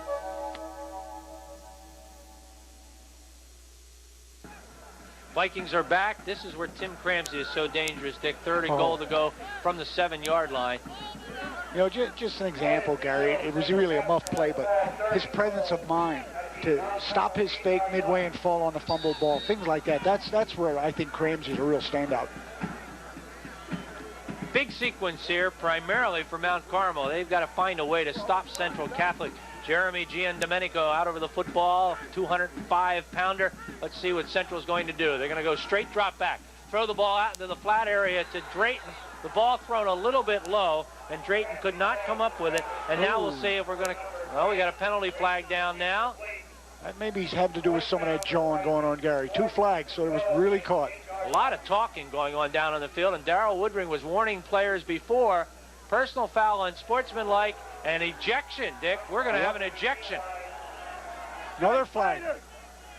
Number 52, I believe it is. Corey Hepler is out of the football game. Corey Hepler has been ejected. Not taking it too lightly. Wow. Hepler, 6'4", 215, but this might be the problem, Dick. He's a sophomore, and that may be a huge sophomore mistake. Well, I'll tell you, there was an awful lot of talking going on. I thought the officials did a good job just in warning him. You know, you're usually hit him with some kind of penalty to... Well, you know, there was a warning on the last play. You bet. Darrell Woodring was talking to people. I'll turn to Tim quickly. Is this an automatic first down? Okay, automatic on a roughing. Unsportsmanlike, so it'll be a half the distance to the goal line penalty. Should take it to about the 3.5. They're going to put it down at the 4. And it's going to be first and goal to go again for Central. Dick, that's a big penalty. Boy, you're telling me.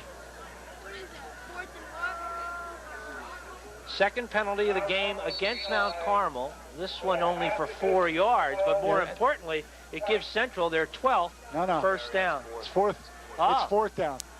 It's dead ball foul, Gary, after the play, and it's not an automatic first, so they're down to 4th down, short yardage.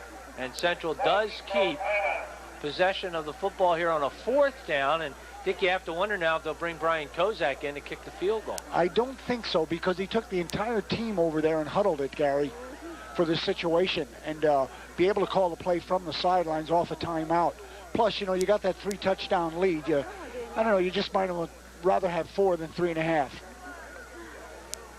Right now, the Mount Carmel defensive coordinator is out there, and he's doing a little jawing, Dick. He's not too pleased with his defensive unit. They have given up 226 yards in the first half. Yeah, this is a team that's come in averaging 2 touchdowns per game given up defensively, and you know, that's already been surpassed here in the first half. And Dick, they have moved the ball closer than the 4, which I thought they would do. The ball is down to the 2-yard line.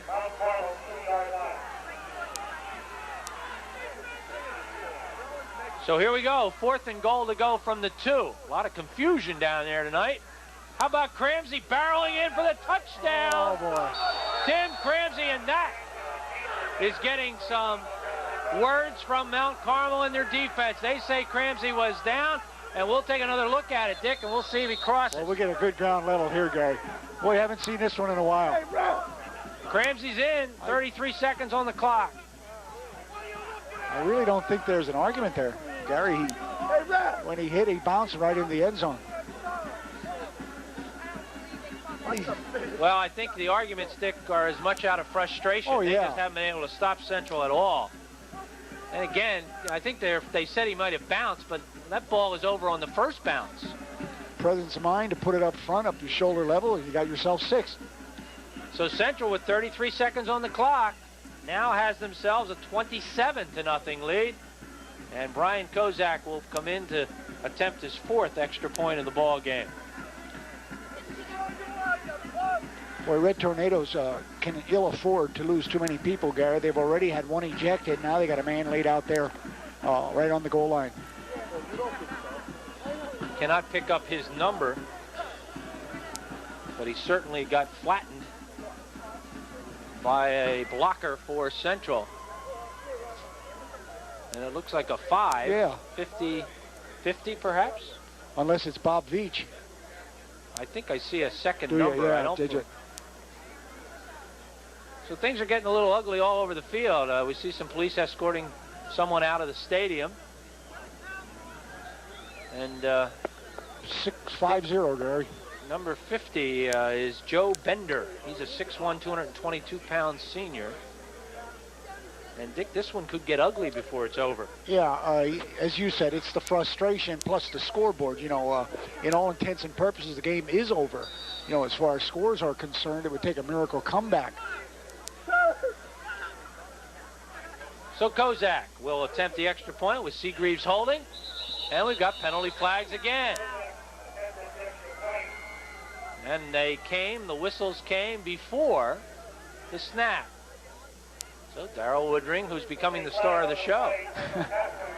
Illegal procedure against Central. That'll be their 4th penalty for 30 yards. And Dick, in about 3 weeks, that'll be a walking call. Yeah, Timmy will be practicing that call. We got the walking with a ball call. In fact, we may have overlapping seasons for a while. Looks like football is going to carry us right into basketball season. Basketball right around the corner. Southern Lehigh Salisbury will be our opening game, and that should be a beauty.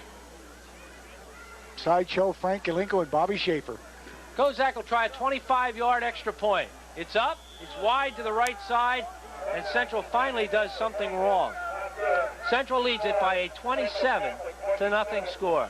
Let's just finish that schedule that got the Red Tornadoes here, Gary. After their 17-15 upset of Marion Catholic, they lost to a good Shamokin football team, who's Berwick's next opponent, 42-8.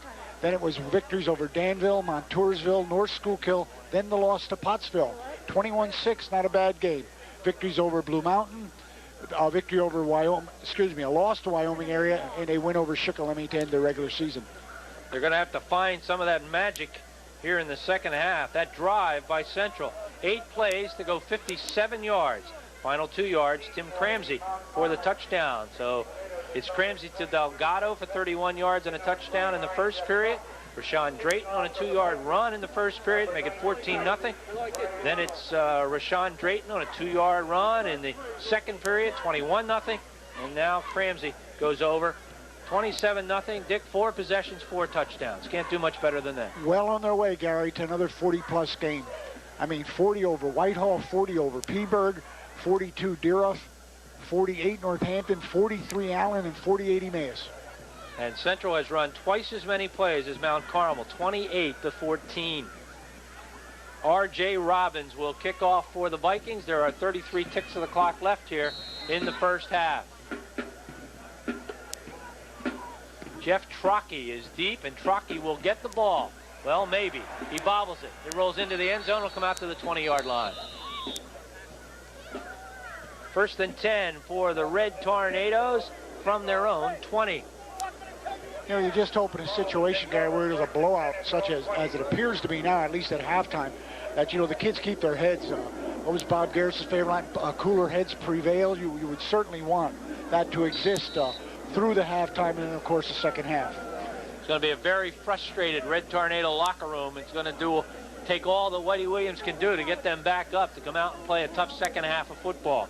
Mike Higgins. See whether or not they want to risk anything big. They're going to throw an out and up pattern. The problem was the offensive receiver, Joel Gonzalo, was not allowed to go up. Coverage by Ryan Ritter. Joe Gonzalo's dad is the one who provided us with a lot of our statistics. We thank Mr. Gonzalo for that. He's team statistician. 27 seconds to go, first half.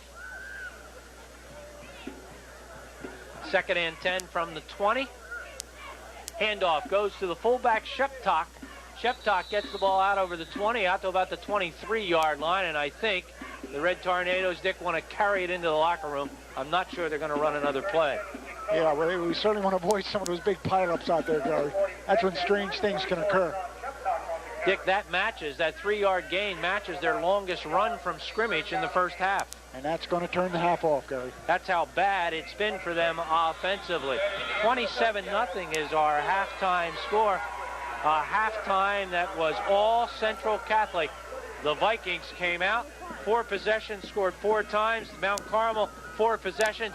They never got on the board once.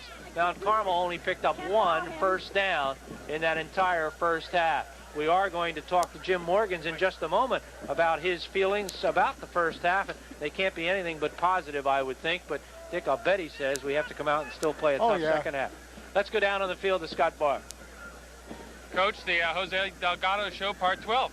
Well, yeah, he's doing a real good job for us, but I guarantee you, by no means is this ball game over. They've got a lot of pride, and I'm sure they're going to regroup at halftime and come out and give us a heck of a battle, I'm sure. Certainly a lot of emotion out there on the field. Looks like you're willing to take some chances on defense tonight.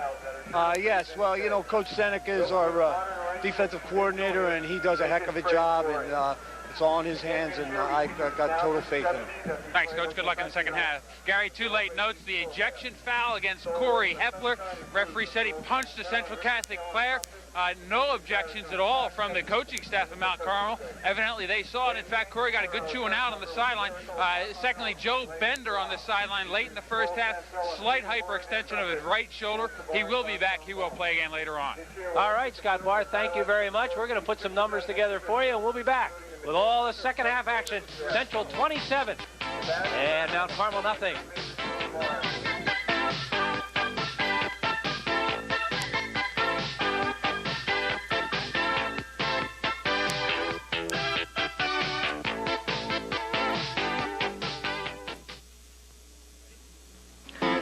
Stop at Jack's Pizza Shop and Italian Cuisine, 155 Tillman Street, Allentown, and try a new generation of pizza and your favorite Italian dishes.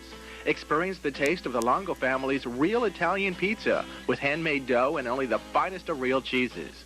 Choose from a variety of our hot and cold sandwiches or sample one of the many delicious pasta or spaghetti dinners. That's Jack's Pizza Shop and Italian Cuisine at the corner of Tillman and Ridge Avenues in Allentown. Phone 433-5400.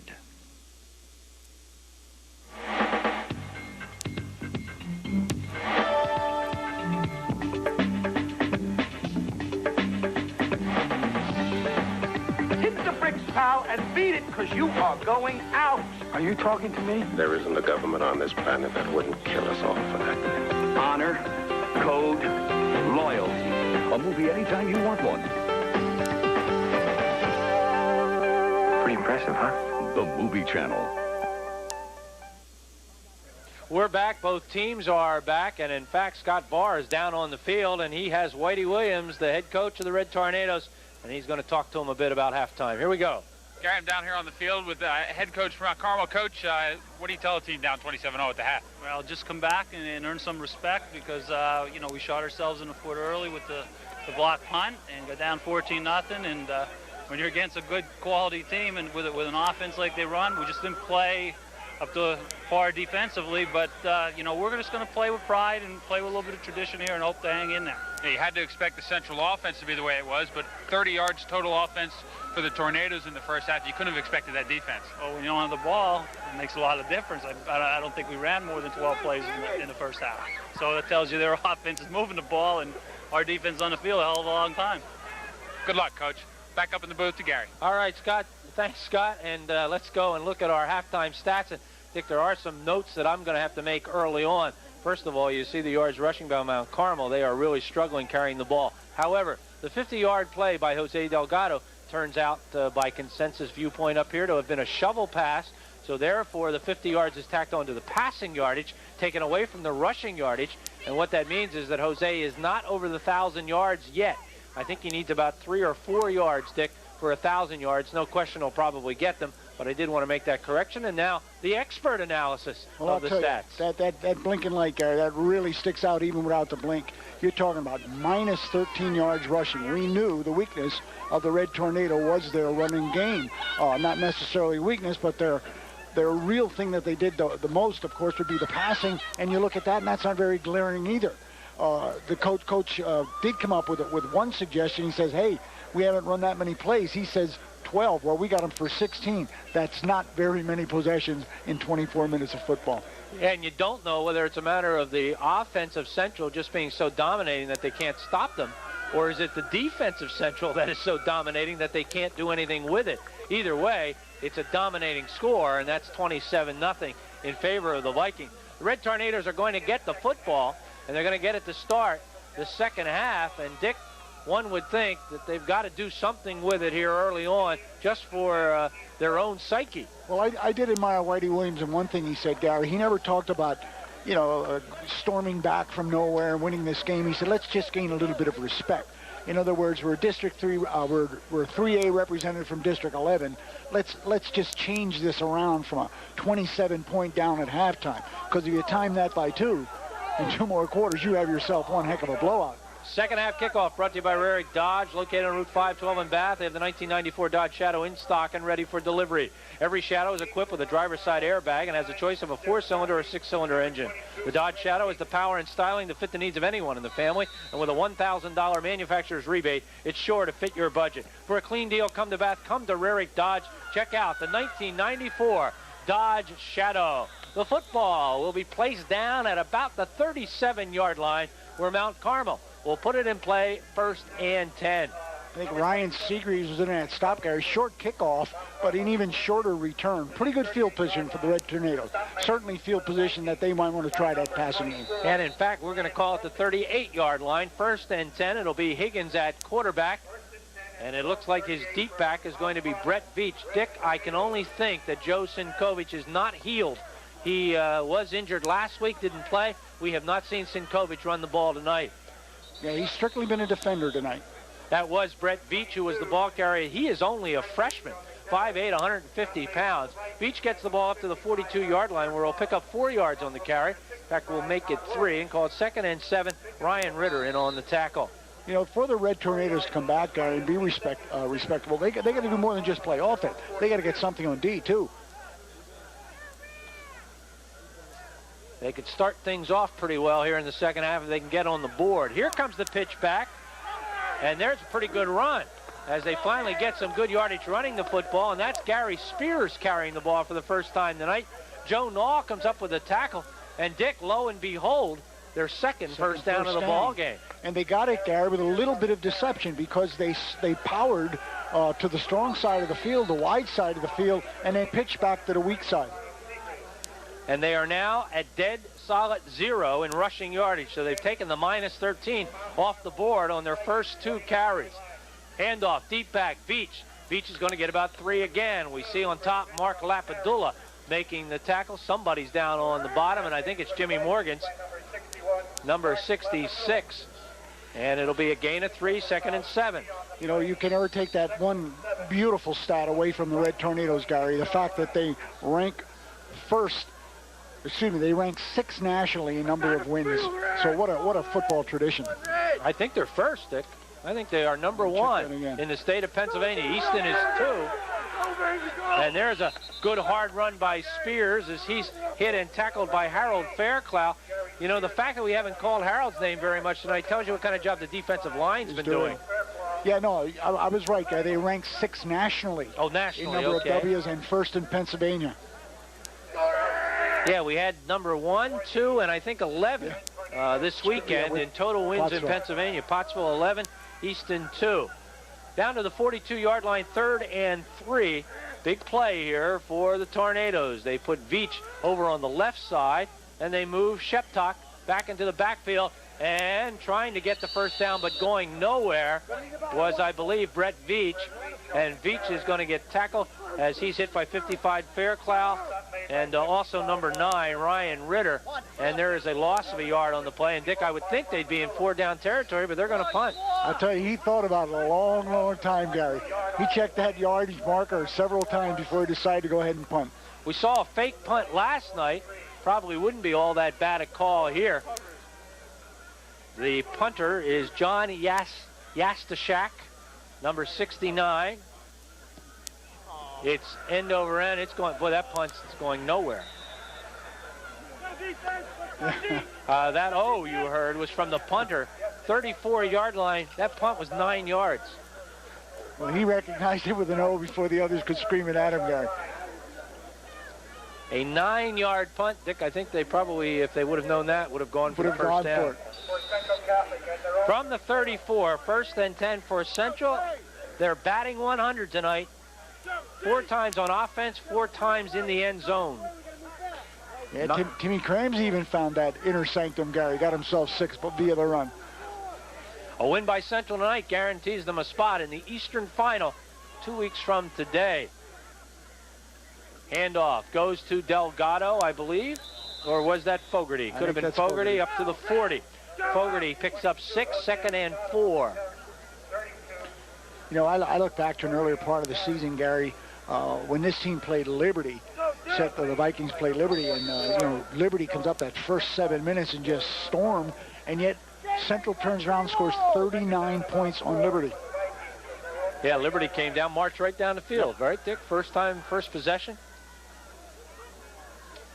We're going to have a real dilemma 2 weeks from today because we're going to have an Easton football game on the same day against the CB West team. And I'm sure we're going to have a Central game against probably Berwick. Well, look at that. Rashawn Drayton just runs right out of a tackle, runs right out of another, and continues downfield into Red Tornado territory down to the 41-yard line, a gain of 19 yards on the pass play. The Vikings will graduate many bona fide stars this year, but I'll tell you, it's a pretty good place to start with Drayton next year again. Yeah, he's not a bad athlete, is he, Dick? Wow. In fact, we'll see Drayton in a few weeks on the basketball court. May have to delay it a little bit until he gets through state playoff action. From the 41, 1st and 10, that was first down number 12 for Central Catholic. And they'll rotate Coleman and Nall and reset Drayton and reset Delgado. Sweep this way. Sweep this way. It's Drayton. And Drayton's going to get knocked out of bounds. He will be knocked out at the 36-yard line, so he'll pick up 5. Tackle made on the play by number 27. That's John Lashinsky. He's been in on a lot of tackles tonight. You know, Drayton's size is deceiving, Gary. He's a legitimate 6'3". And once he gets on the hardwood, you're going to see some real jumping ability. I sure hope they give the ball to Delgado at some point in this game, Dick. We already congratulated him for 1,000 yards. And I think this might be Jose's opportunity to get over the century mark. Now, that's how much I know. Fogarty gets the football, and Fogarty gets down to about the 32. Looks like he's going to be a bit shy of a first down. Jason Klingerman comes in to make the tackle, number 57. Got a little bit of help from Sean Sheptock. Gain of 4. See if we can diagnose here, Gary, now when Delgado's going to carry. I think I have this wing T figured out pretty well, especially from, you know, this vantage point is just great. We got him for 5 carries now for 38 yards. I had tacked on another 50 on that play down in the end zone, and Scott Barr came up and said that was a shovel pass, and Scott was right down there to see it. That's a play that has driven Mount Carmel crazy tonight. They've run it 3 times and picked up big yardage every time. 3rd and 1 for Central. Coleman will come out wide to the right side. And on the wings, Delgado and Drayton. The lone setback is Fogarty, but that might change. Now Delgado. Delgado. He's got the 1,000. Jose Delgado runs for 1,000 yards. He's down to the 25-yard line. Gain of 7 yards. Tackled by Jason Rohrbach. And now we can officially congratulate Jose Delgado. And even more important, Gary, the Central Catholic consistency continues. 5 possessions, and they're driving for their 5th score. And Yeah, I'm one sorry, more Gary. time, Dick. We'll show it so Jose can put this one in his video record book. Whenever he sits wing, Gary, and comes back in motion, you can expect some type of either pitch or just handoff wide. From the 25, they give it to Fogarty. Fogarty falls forward. Looks like he got about 6. Going to bring up a 2nd and 4 before tackled by Klingerman. The offensive coordinator, Gary, or whoever would call the plays for Central, is really distributing the wealth right now in this drive. I mean, they're almost taking turns. Dick, this has been a pretty awesome machine tonight so far. It certainly has. Again, I look at 399 points scored coming in, and of course now they're well over 400. And they're going to have their average for scoring if they get on the board again. That was Delgado who carried the ball. Delgado getting down to about the 16 or 17. Tackled on the play by Joe Costello and Sean Sheptock. Gary, I think there we get a real good idea of something that Scott Barr said in the first half when the Red Tornadoes were confused defensively. When you have that man in motion off the wing tee, he, for a long period of time, runs parallel. And he gets a good eye, a good shot at seeing where he wants to take his hole, inside or outside. And usually that's determined by the tight end. Drayton puts his head down. He has the first down. He has more than that inside the 15. Coming out with a football was number 1, Dave Slater. Not sure how he ended up with it, but he just disgustedly dropped it on the turf. That would be tough for me to take as an official. I say, son, go get it.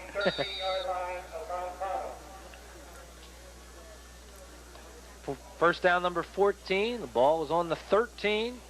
1st and 10 for Central. This drive started on their 34-yard line after a poor 9-yard punt by the Red Tornadoes. Now we should see the power left.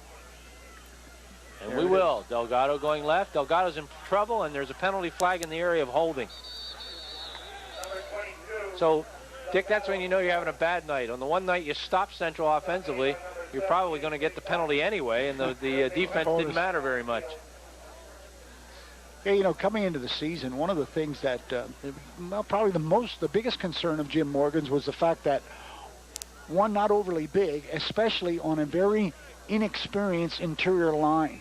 And I would say that is by the boards, because that offensive line especially is doing some job. There was a period of 3 games where defensively the Vikes gave up 75 points, but they came back with a great defensive effort against Becca, and of course they're zeroing in again tonight. They seem, Dick, to have played great defense this year when they had to. In other games, maybe when they didn't have to, it wasn't quite as good. People were a little concerned when the opponent scored 75 points in 3 games, but it certainly didn't cost them a W, and they are a perfect 11-0 headed to 12-0. Right now they're looking at a 1st and 20 from the 23-yard line. Cramsey back to throw. Cramsey looking to his right. He's got a man open, and it's just a bit too long for Delgado. He reached and stretched and grabbed and couldn't come up with a football. A fact to support your statement, Gary, about playing defense, especially when they have to, as we watch this replay. Boy, all kinds of time for Cramsey. Just a little bit too far into the end zone. The fact that they held a very, very good, potent Easton offense to 2 touchdowns. And one of those on a punt. Yep. Punt return. Leshinsky was the defender on the play. Clock stopped, 4:21, 27 zip. The Vikings out wide to the right side is Coleman. In the slot is Delgado. In motion, Drayton, so everything's coming right. And it's going to be an underneath pass. Coleman has it underneath on a slight delay, and he stays on his feet, and Coleman falls forward and gets down to about the 16-yard line. He'll pick up 7 yards before Jason Klingerman does a nice job from his nose guard position to get back and make that tackle. That's the wide receiver screen that has really become a popular play. Gain of 8 on the play brings up a 3rd and 12. They have to get to the 3 for a 1st down.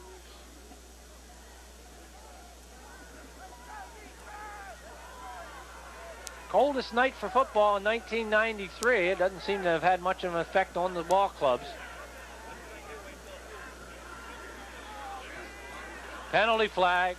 Shovel pass, Delgado, but I think it's coming back. That was a late shuffle. They thought Cramsey was actually going to keep off the option, Gary. Illegal motion is going to be the call, Dick. It's coming back. Yep. You know, Gary, where we saw that the previous play on the wide receiver screen to Coleman, that's the one that Mr. Worley picked off against correct. Becca. That was a real big 88-yard romp. See if you can see the motion here. It'll be a 5-yard penalty against Central. Yeah, Yep. two guys moved. Drayton and Delgado both moved, and Delgado, even though he has the touchdown, has it called back, the ball back to the 20, so it brings up a 3rd and 17. Boy, if Berwick is not down, you know, tonight watching Central as a possible opponent, Gary, they're going to have to really check that tape for that shuffle pass because they haven't seen that much. Berwick and Central would be a classic matchup. Drayton in motion, straight drop back, 5-step drop back, firing underneath. With the ball is Drayton, trying to get outside, great blocks downfield. Coleman gave him a good one. Making the tackle is Dave Slater. They are going to be shy of the first down to about the 11-yard line, a gain of 9. Boy, he picked up some excellent blocking. Again, that play looked like it was dead, you know, dead in the water over the middle, and that's about it. Field goal unit coming in. That means Brian Kozak will come in. Kozak will put it down at the 20. It'll be a 30-yard field goal attempt by the senior, 6'1", 175-pounder. Oh, Robbins is going to go now. Oh, they sent Kozak out. So they bring in R.J. Robbins to kick the field goal. And it'll be a 29-yarder. Oh, that's long enough. That's true enough. Penalty flag is down, but I think this one's against Mount Carmel, I think Dick. that's roughing the kicker, Gary. No, it's holding against Central. Holding on Central. Well, see if he can repeat it now from another ample distance. Penalty is against Central for a holding, which will obviously be accepted. And let's see if this one's from point of foul, Dick. Boy, I don't know. Wonder where it occurred. They're going to move the ball back to the 28-yard line. 38, 45-yard field goal if they try it. Central now has been penalized 7 times for 55 yards. And they are going to try it, Gary. Well, we think. The holder is Seagreaves. It's a 45-yarder by R.J. Robbins. Down. It's not going to be long enough. And it can be returned. They're going to take it out of the end zone. I believe that's Dave Slater. When you have the number 1 and you don't turn sideways, you can't tell what number you are, but I think that was Slater. It is, and Slater returns it out to about the 24-yard line. Make it the 24. Seagreaves makes the tackle.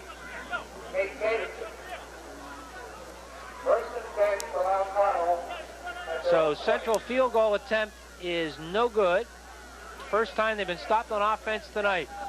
Yeah, their 5th opportunity out of 5 times for a score. They've thrown the kicking tee in the side. Somebody better let the official remove it. And Dick, how about that? You run it out of the end zone to the exact spot they would have placed it anyway. Right on a little exercise. Cold out there.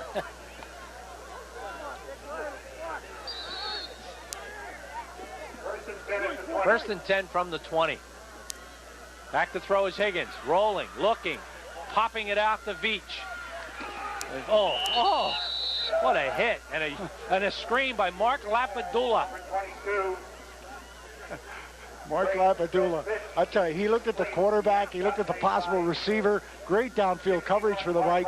So we get a little dump off, and Lapadula was right. He had his choice, quarterback or receiver. Well, the pass completion lost a yard. 2nd and 11 from the 19. The clock is running. It's inside of 2 minutes, 3rd period. Here comes the quick pitch. The pitch is back to Gary Spears. Spears tries to get outside and does. Where was Gary Spears in the first half, Dick? I'll tell you, Fogarty really tore up from his defensive spot, Gary, and caught him in the backfield, but just couldn't hang on. Harold Fairclough made the tackle, knocked him out of bounds. Gain is up to the 26. That's a gain of 7, and it's going to bring up a 3rd and 4.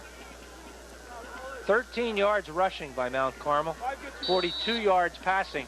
That's their whole offense tonight. Third down. Gary Spears comes to the sideline. Spears is a senior, 5'11", 160 pounds. The guy we thought we'd see was Sinkovich, but we heard he was injured, but we thought he was going to play tonight. Sinkovich, a 1,000-yard rusher 2 seasons in a row. Not this year, though. Injury has hurt him, and a new offensive line hasn't helped either. Jeremy Wells makes the tackle on Sean Sheptock. There's a gain of about a yard, but it's going to be well shy of a first down. Sinkovich, Gary, their leading rusher. However, 558 yards on 128 carries. So you really don't have a big yards per. Yashtashak is in to punt the ball away. He'd like to improve on the last one of 9 yards. And he does get improvement as it is in Central Territory. It'll be whistled dead at the 47-yard line. The punt, 26 yards.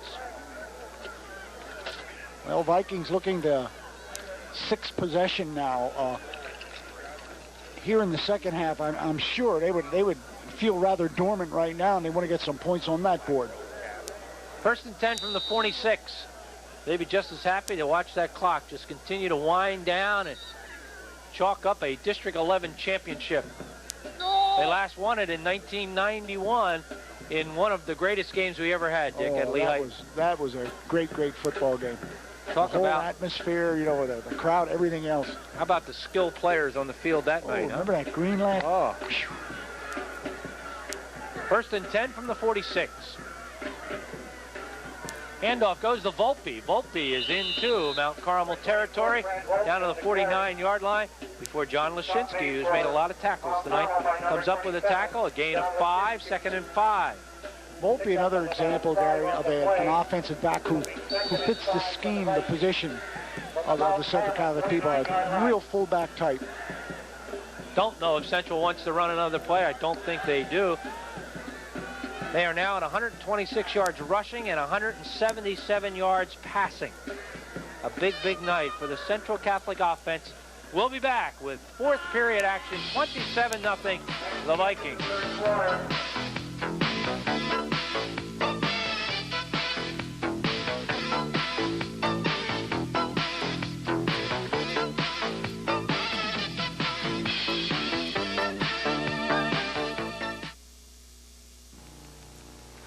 Tired of dining at the same place and staring at the same menu? Then travel on down the tracks to the Main Street Depot, Main and Lehigh Streets in Bethlehem. At the depot, you'll dine in an authentic Victorian railroad station on all your favorite meat and seafood specialties. Also, on selected evenings, there's entertainment in the piano lounge. The finest in wines and mixed drinks complement the meals at the depot. So for good food, fun, and entertainment, there's no place like the Main Street Depot. Call 868-7123 for reservations. MasterCard and Visa are gladly accepted. It's big. It's bad. It's back. The NBA on TNT. The best schedule. The best analyst. No one rotated back. All-Star Weekend. More playoff games than anyone. Oh, he loves it. So when we say nobody plays the NBA like TNT, we mean nobody.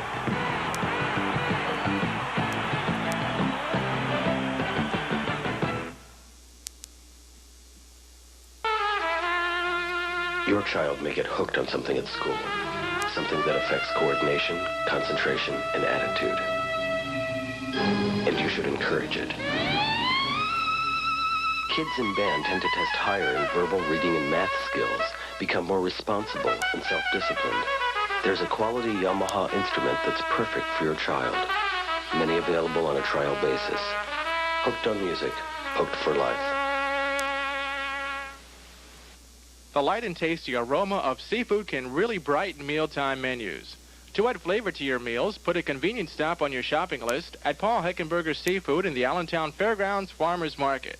Heckenberger's carries a variety of fresh and frozen seafood and fish, including clams, filet, whole fish, shrimp, crab meat, and live lobsters.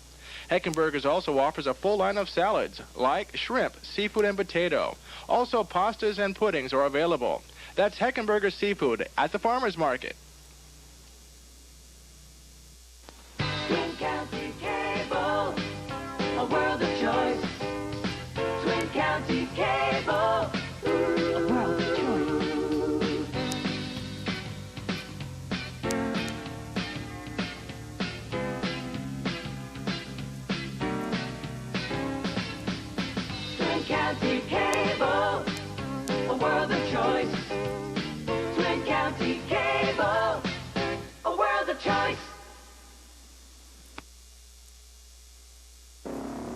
You are watching the Lehigh Valley's company of choice, Twin County Cable 4.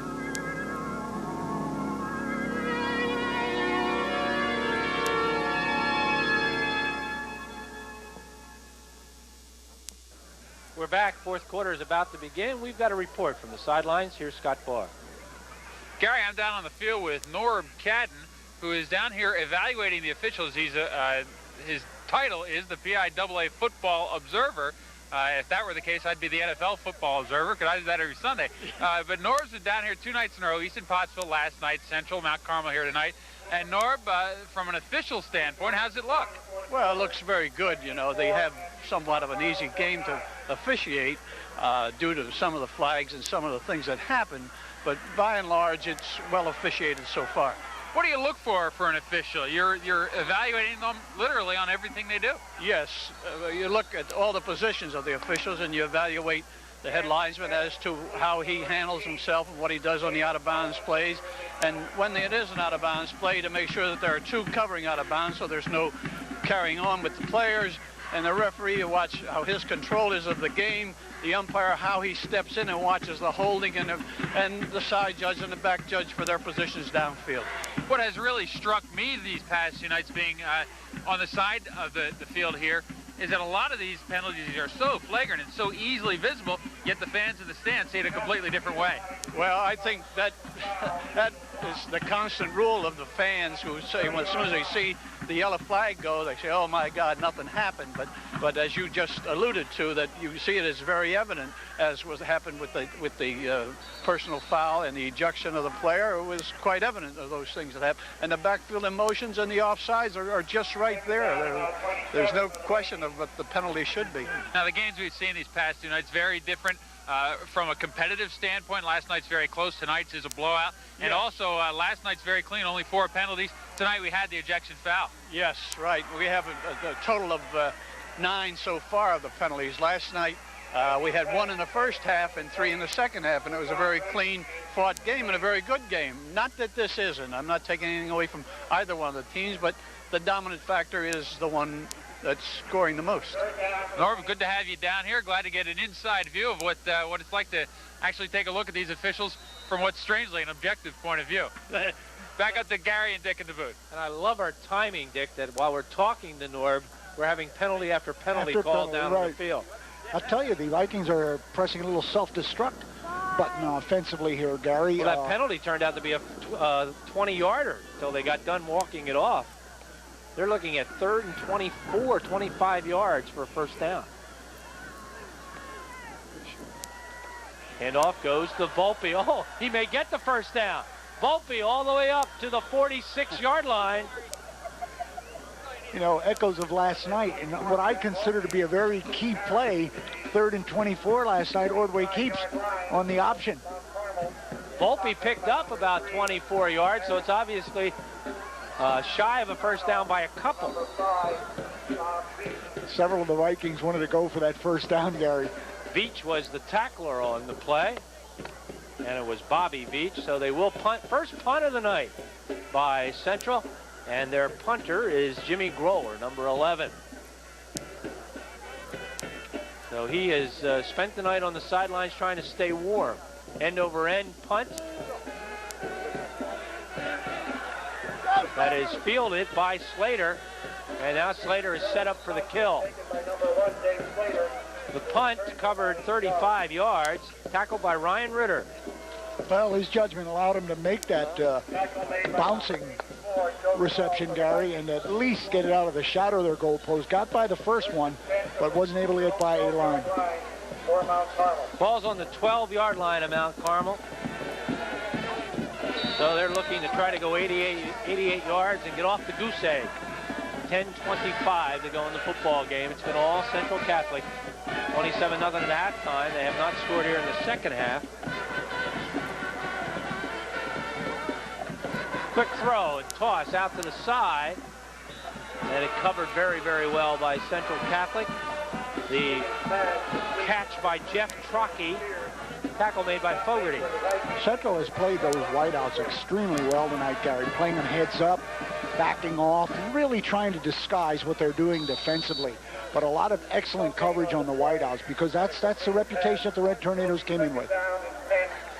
That play gained only a yard. I'm trying to look at the longest play from scrimmage was a 25-yard pass play by Mount Carmel. Other than that, they haven't had much all night to talk about offensively. Here's a nice play, a little hook pattern by Gonzalo, and Gonzalo has the first down as he gets the ball up to the 28-yard line. A gain of 15 yards, tackled by Nate Davidson. Boy, a beautiful spiral, very, very tight spiral thrown that time by Higgins. Watch this. This is just a great pass. Rifled nicely. The problem is, Dick, there's about 10 to 15 minutes between every first down. That's only their third of the night. From the 28-yard line, 1st and 10 for the Red Tornadoes. They came in 8-3 during the season, but all their losses have been to outstanding teams. As we said, combined records 30-3 to the teams that have beaten them. And if you add Central to that, it would be 41-3.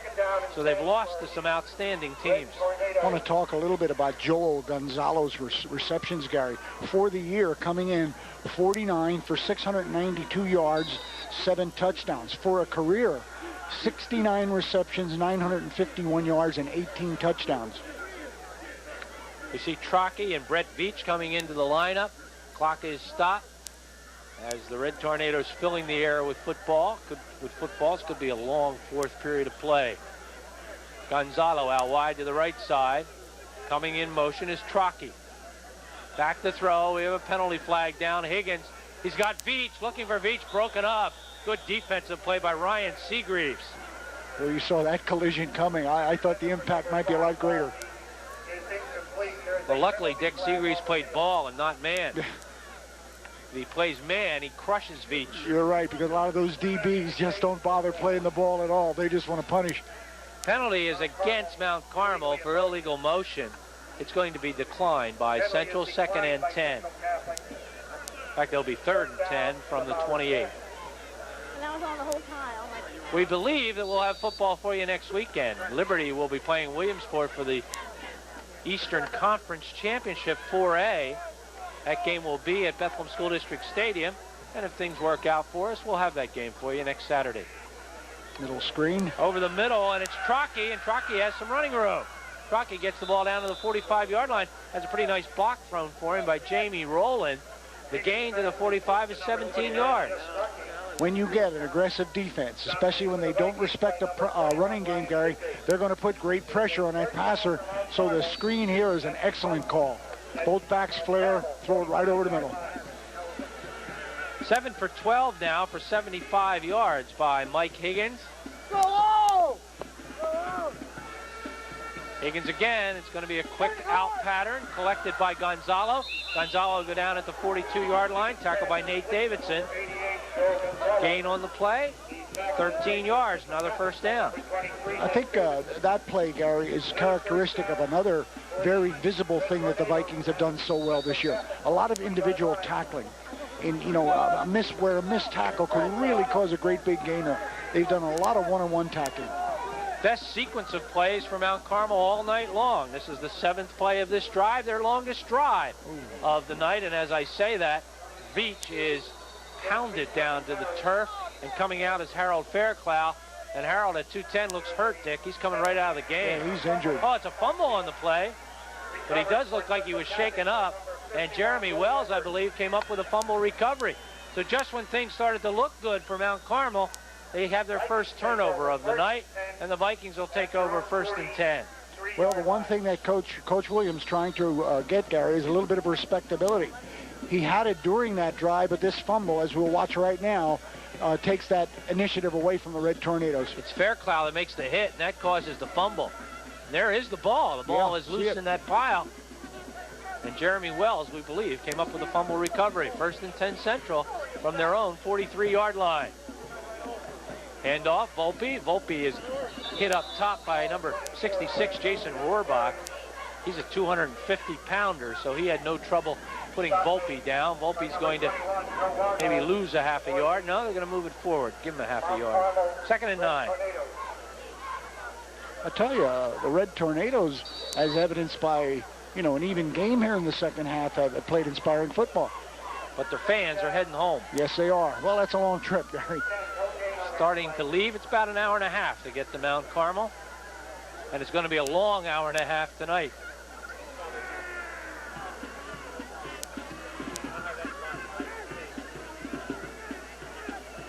Second and 9. Inside handoff, Drayton. And Drayton drags forward Joe Wargo, number 21, for about 3 or 4 more yards. As Drayton gets up to the 49-yard line, he gets 5. Let's get another Scott on the field. Gary, with this game obviously out of hand, the Mount Carmel coaching staff has told their players to play it one possession at a time. They're keeping score possession by possession. They feel like they beat Central Catholic on their last offensive set. Now they're going to try and beat them on defense. They've quit keeping score on the board. They're keeping score of their own on the field. Back up to you. Dick, they're starting to think about next season and, yes. and building a little pride in the next season's ball club. Coleman is open. Coleman just a little too far. You know, Gary, he really had him open a little bit early, but Tim Cramsey really aired that one out. And let me say, it was effortless, too. He wound up and threw a long ball. So Central will punt the ball away again on the incomplete pass. And, of course, that defensive sequence was not aided by any penalties. That was just pretty good D. Jimmy Grower will get the punt for the second time tonight. Inside of 6 minutes, 5:58. Red Tornadoes only have 10, and there comes the 11th man. Another made 12? Nah, go back out.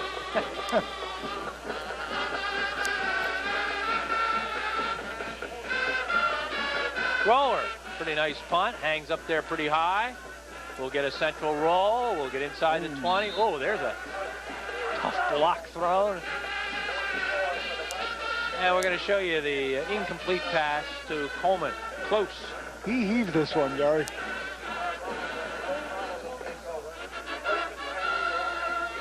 Oh, just beyond the outstretched hands. 32-yard punt by Grower. 1st and 10 from the 18-yard line for Mount Carmel. Red Tornadoes shuffling a lot of people now, Gary, getting in some district experience. We got to, in fact, we're going to force a timeout here. Clock stop, 5:31 on the clock. Again, what we're looking at in the next couple of weekends, as next weekend it looks like we'll have the Eastern Final for you, 4A, Liberty taking on Williamsport. We think that ball game will be played Saturday afternoon. That's not positive. There is a possibility, as a matter of fact, the game might be played Thanksgiving morning. Saturday, if we have an afternoon contest, we'll have the ball game for you at 6:30. Following weekend is Eastern Final weekend in the state. Should Easton beat Phillipsburg, we know the Red Rovers will be in an Eastern Final. That would probably be the game we would do, because I believe that Central and Easton will play at exactly the same time. So we will do the 4A championship game, which we think is going to be played at Goodman Stadium on the campus of Lehigh University. That is, of course, a guesstimate on our part. The 3A game would be played at Lackawanna Stadium. That, I think, is the choice that's already been decided. And the following weekend is the state championship weekend. Those games will be played in Altoona. And Dick is already buying clothes for that weekend. Yeah, Eskimo gear. And, of course, that Friday night will be the Dream Come True Telethon. That's also the same weekend as duels, is it not? Yeah, the elite duels we are already scheduled to do. It'll be our luck, Dick, that we'll end up in Altoona doing elite duels at home and all kinds of things, just to keep us a little busy. 1st and 10 for the Red Tornadoes. Handoff is the deep back, and I don't know, it looked like there might have been a fumble there again, but I believe that was Sinkovich, Dick.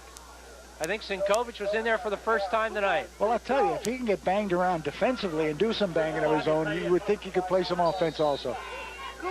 Gain of a yard, and it was Sinkovich.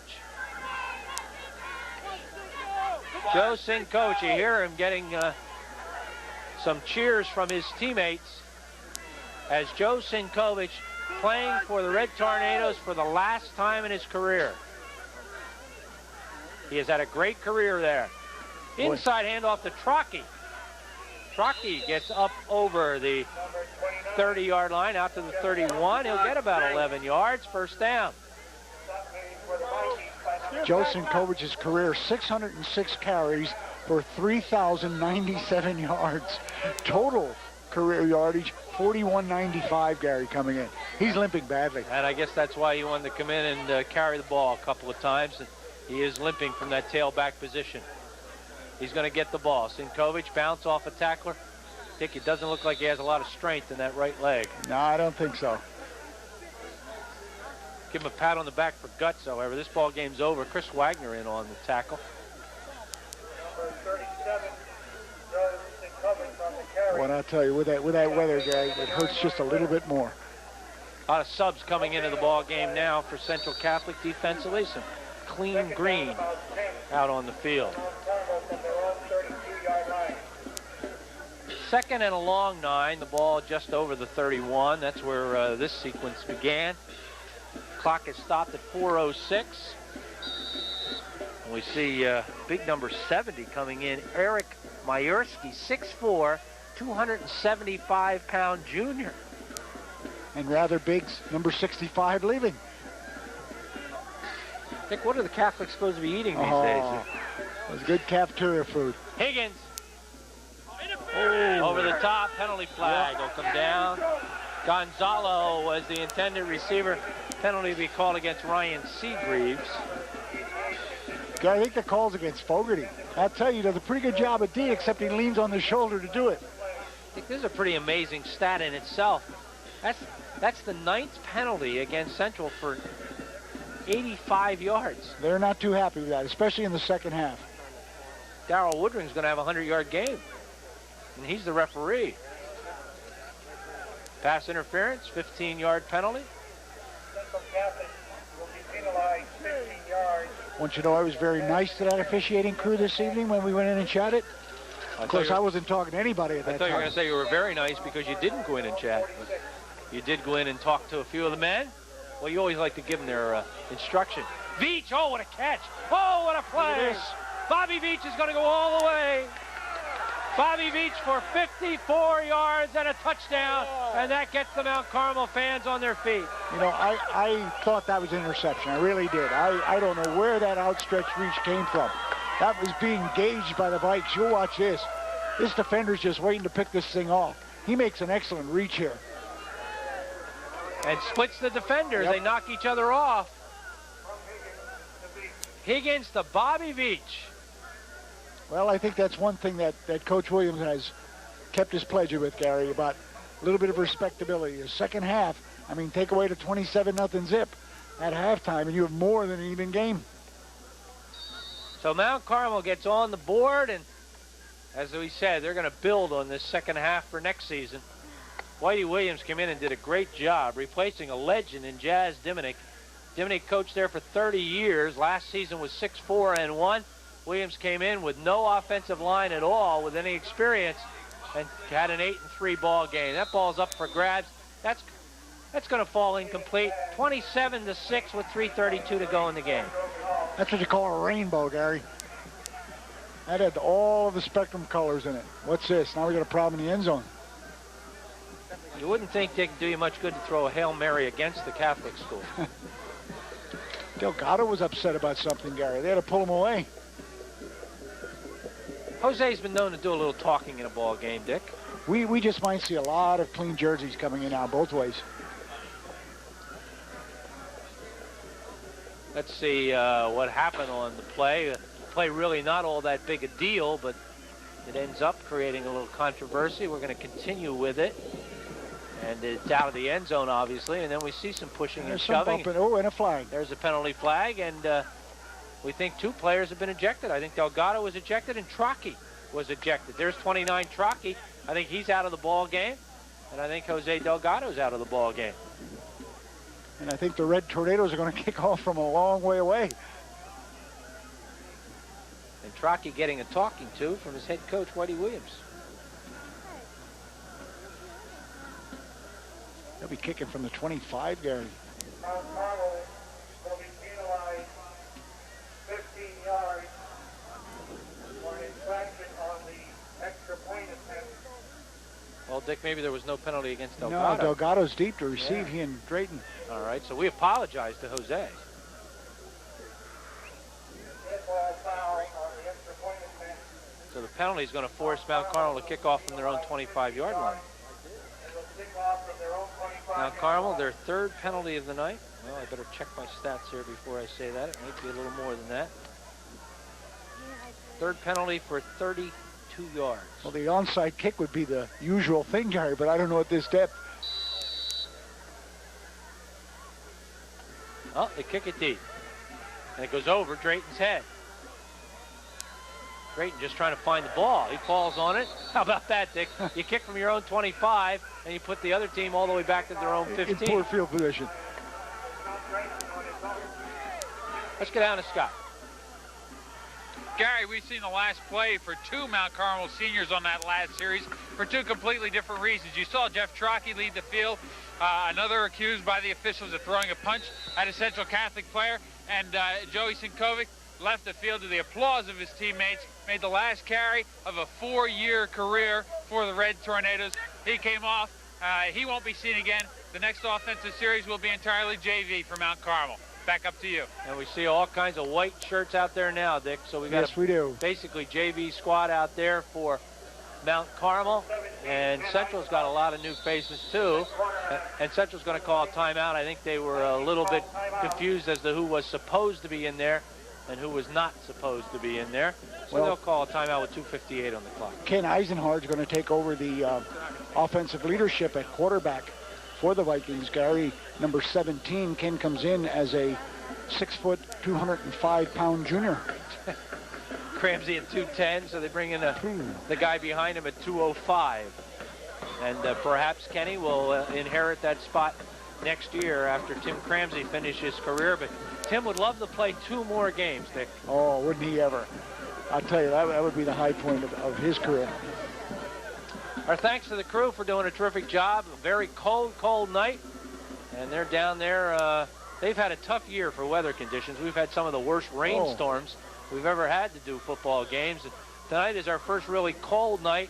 Everybody seems to be doing their usual terrific job.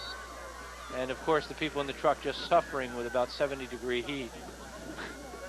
But a great job by our graphics girls and our replay people and Rick Kehoe, our director, as we are winding down our 1993 football season. Handoff goes to Drayton. Drayton climbs over people, around people, through people. Still on his feet as he gets the ball over the 30, out to the 35-yard line. And Drayton's going to pick up about, well, they're going to mark it all the way back to the 26-yard line. So we'll pick up about 10 yards. Looks like he has a first down. Another look. Good to see Ryan Seagreaves in that offensive backfield for the Vikes. After doing all that banging on defense, gets the opportunity to lug the leather once in a while. Drayton may be in there, Dick, because he's only a junior, and he'll be back with this squad next year. At center, we see Gian Domenico is still in there.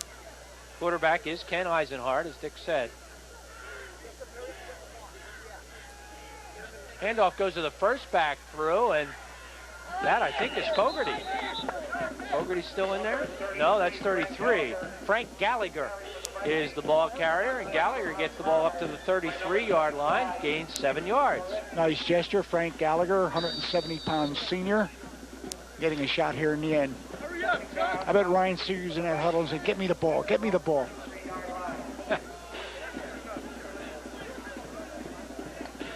Clock probably will not be stopped again as it's winding down. You see it. 2nd and 4 from the 33. Handoff goes to Nate Davidson. Davidson around the outside, top of the screen. And Davidson tries to do the tightrope back down the far sideline. Aaron Chicatano makes the tackle. Gary, all these central backs have that ornate ability to be able to turn the corner. You know what I mean? They seem to lull you while they're making that turn and then put the speed on. Watch this. Davidson picks it up right there. Gained 17 yards on the place. First down, number 16. Pretty awesome offense tonight by Central. 190 yards rushing, 177 yards in the air. 1st and 10 from just inside the 50-yard line in Mount Carmel territory.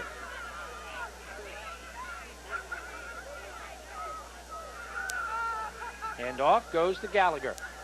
Gallagher inside the 45. Gallagher down to, oh, we have a fumble.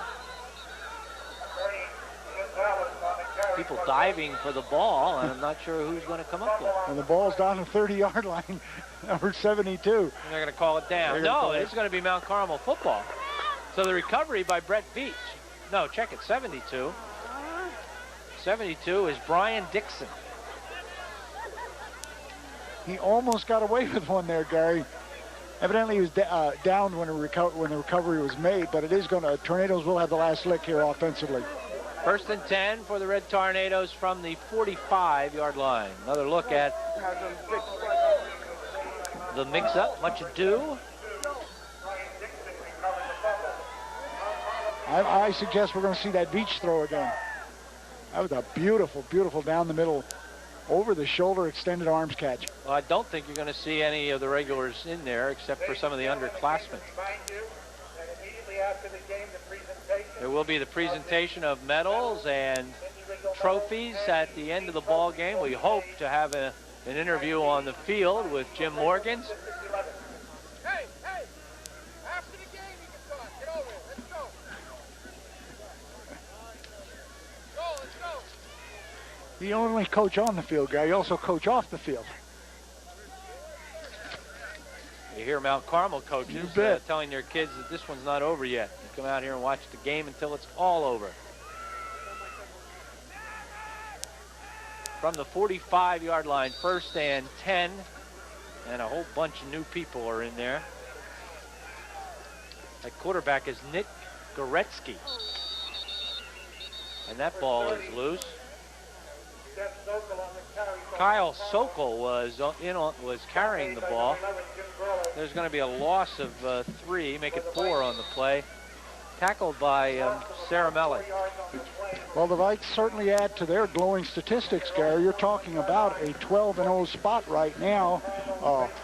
First East Bend Conference Championship and a thus far first undefeated season since 1972.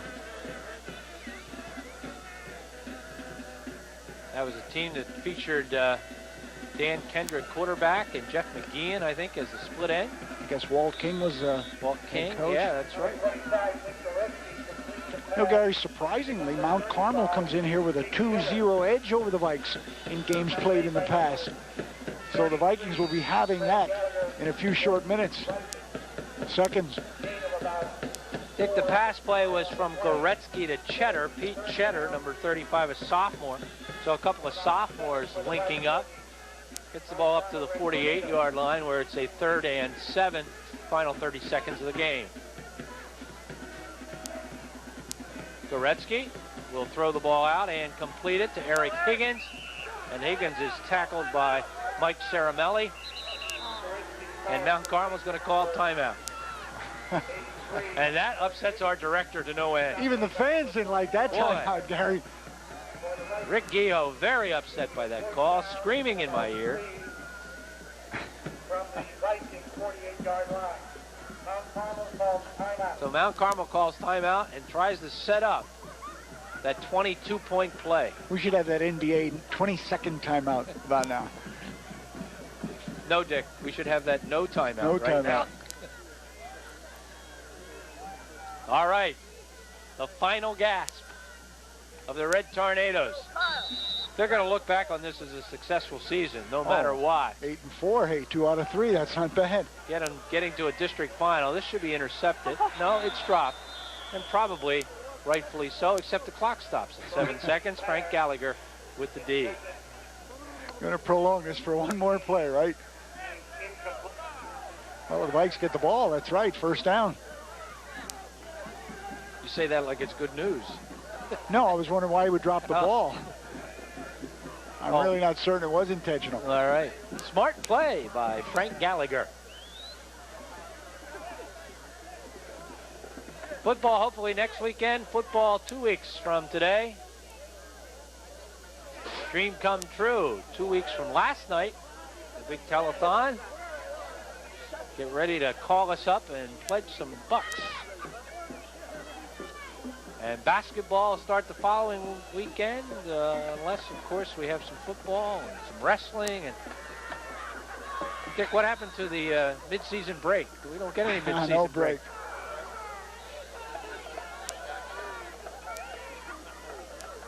Handoff goes to Matt Lisicki. And Matt Lisicki is going to gain some yardage, and the game comes to an end. 27-6. Quick recap of the scoring for you.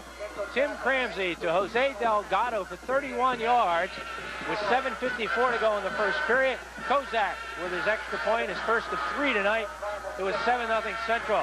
Next time Central got the ball, Rashawn Drayton, 2 yards on an 11-yard drive. Kozak, the extra point, minute and 40 to go in the first period, 14-0. Third time Central got the ball, Drayton 2 yards, Kozak extra point, 5:46 to go in the second period. Central 21, now Carmel nothing. Central then on an 8-play drive, culminated by a Tim Cramsey 2-yard run. The extra point this time was not good, 27-0 with 33 seconds to go in the first half. That's all the scoring for Central in the ball game.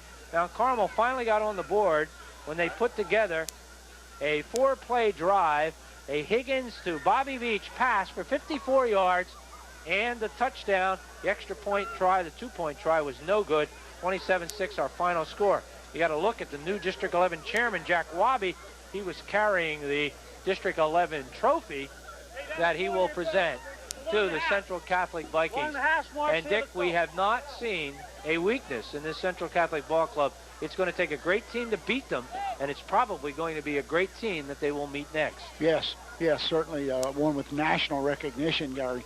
For the Red Tornadoes, a little bit too little too late. For the Central Catholic, let me tell you, that second half is going to give the coaches something to talk about next week when these kids are feeling starch in their shirts. Because I don't think the coaches were real happy. Sometimes, Gary, you play to the level of your opponent, and there may have been some complacency that set in. I give Jim Morgans a little credit too, Dick. I think Jim guarded against trying to run things up here tonight, and I think what he was most interested in was coming away with a victory. He certainly seemed to have had that sewn up right at the very end of the first half, so it was just a matter of the numbers, and the numbers certainly favored Central Catholic.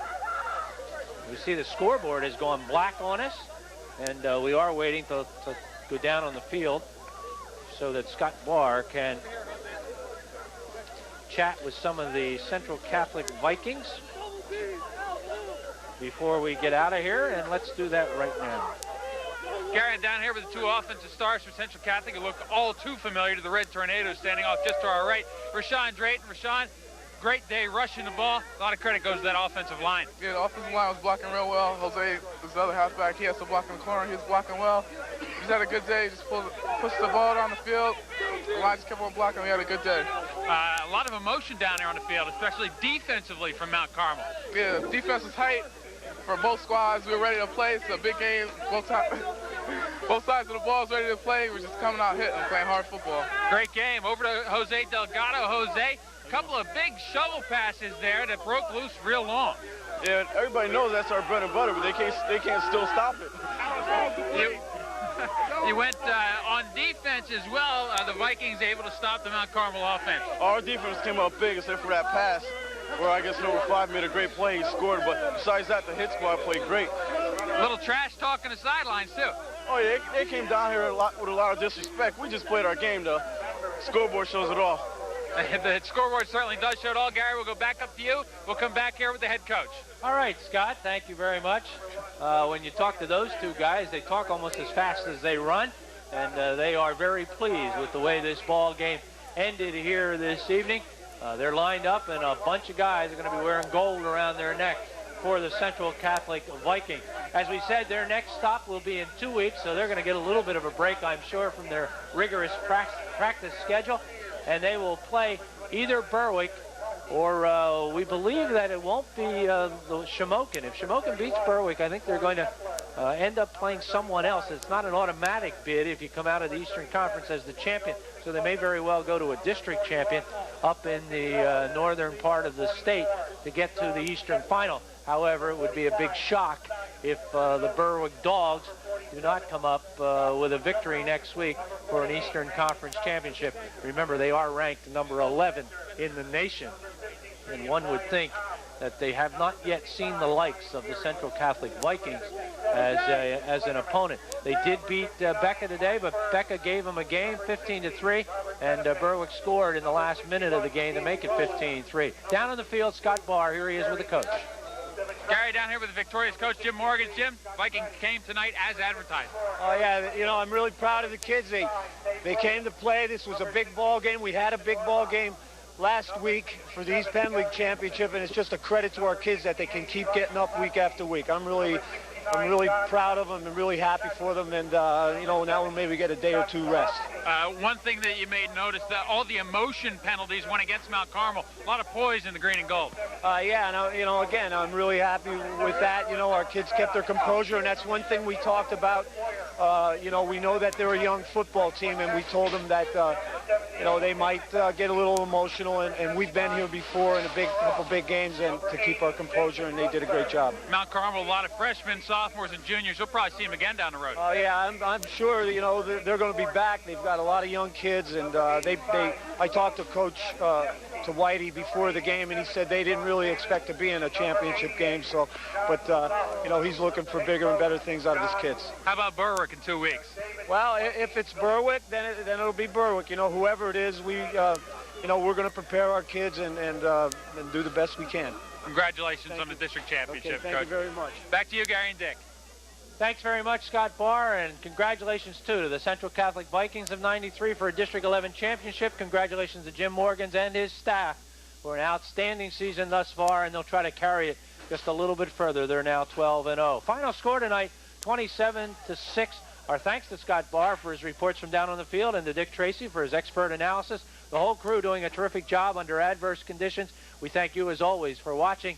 And for everybody, as always, I'm Gary Laubach. We'll see you next time right here on Cable 4 Sports.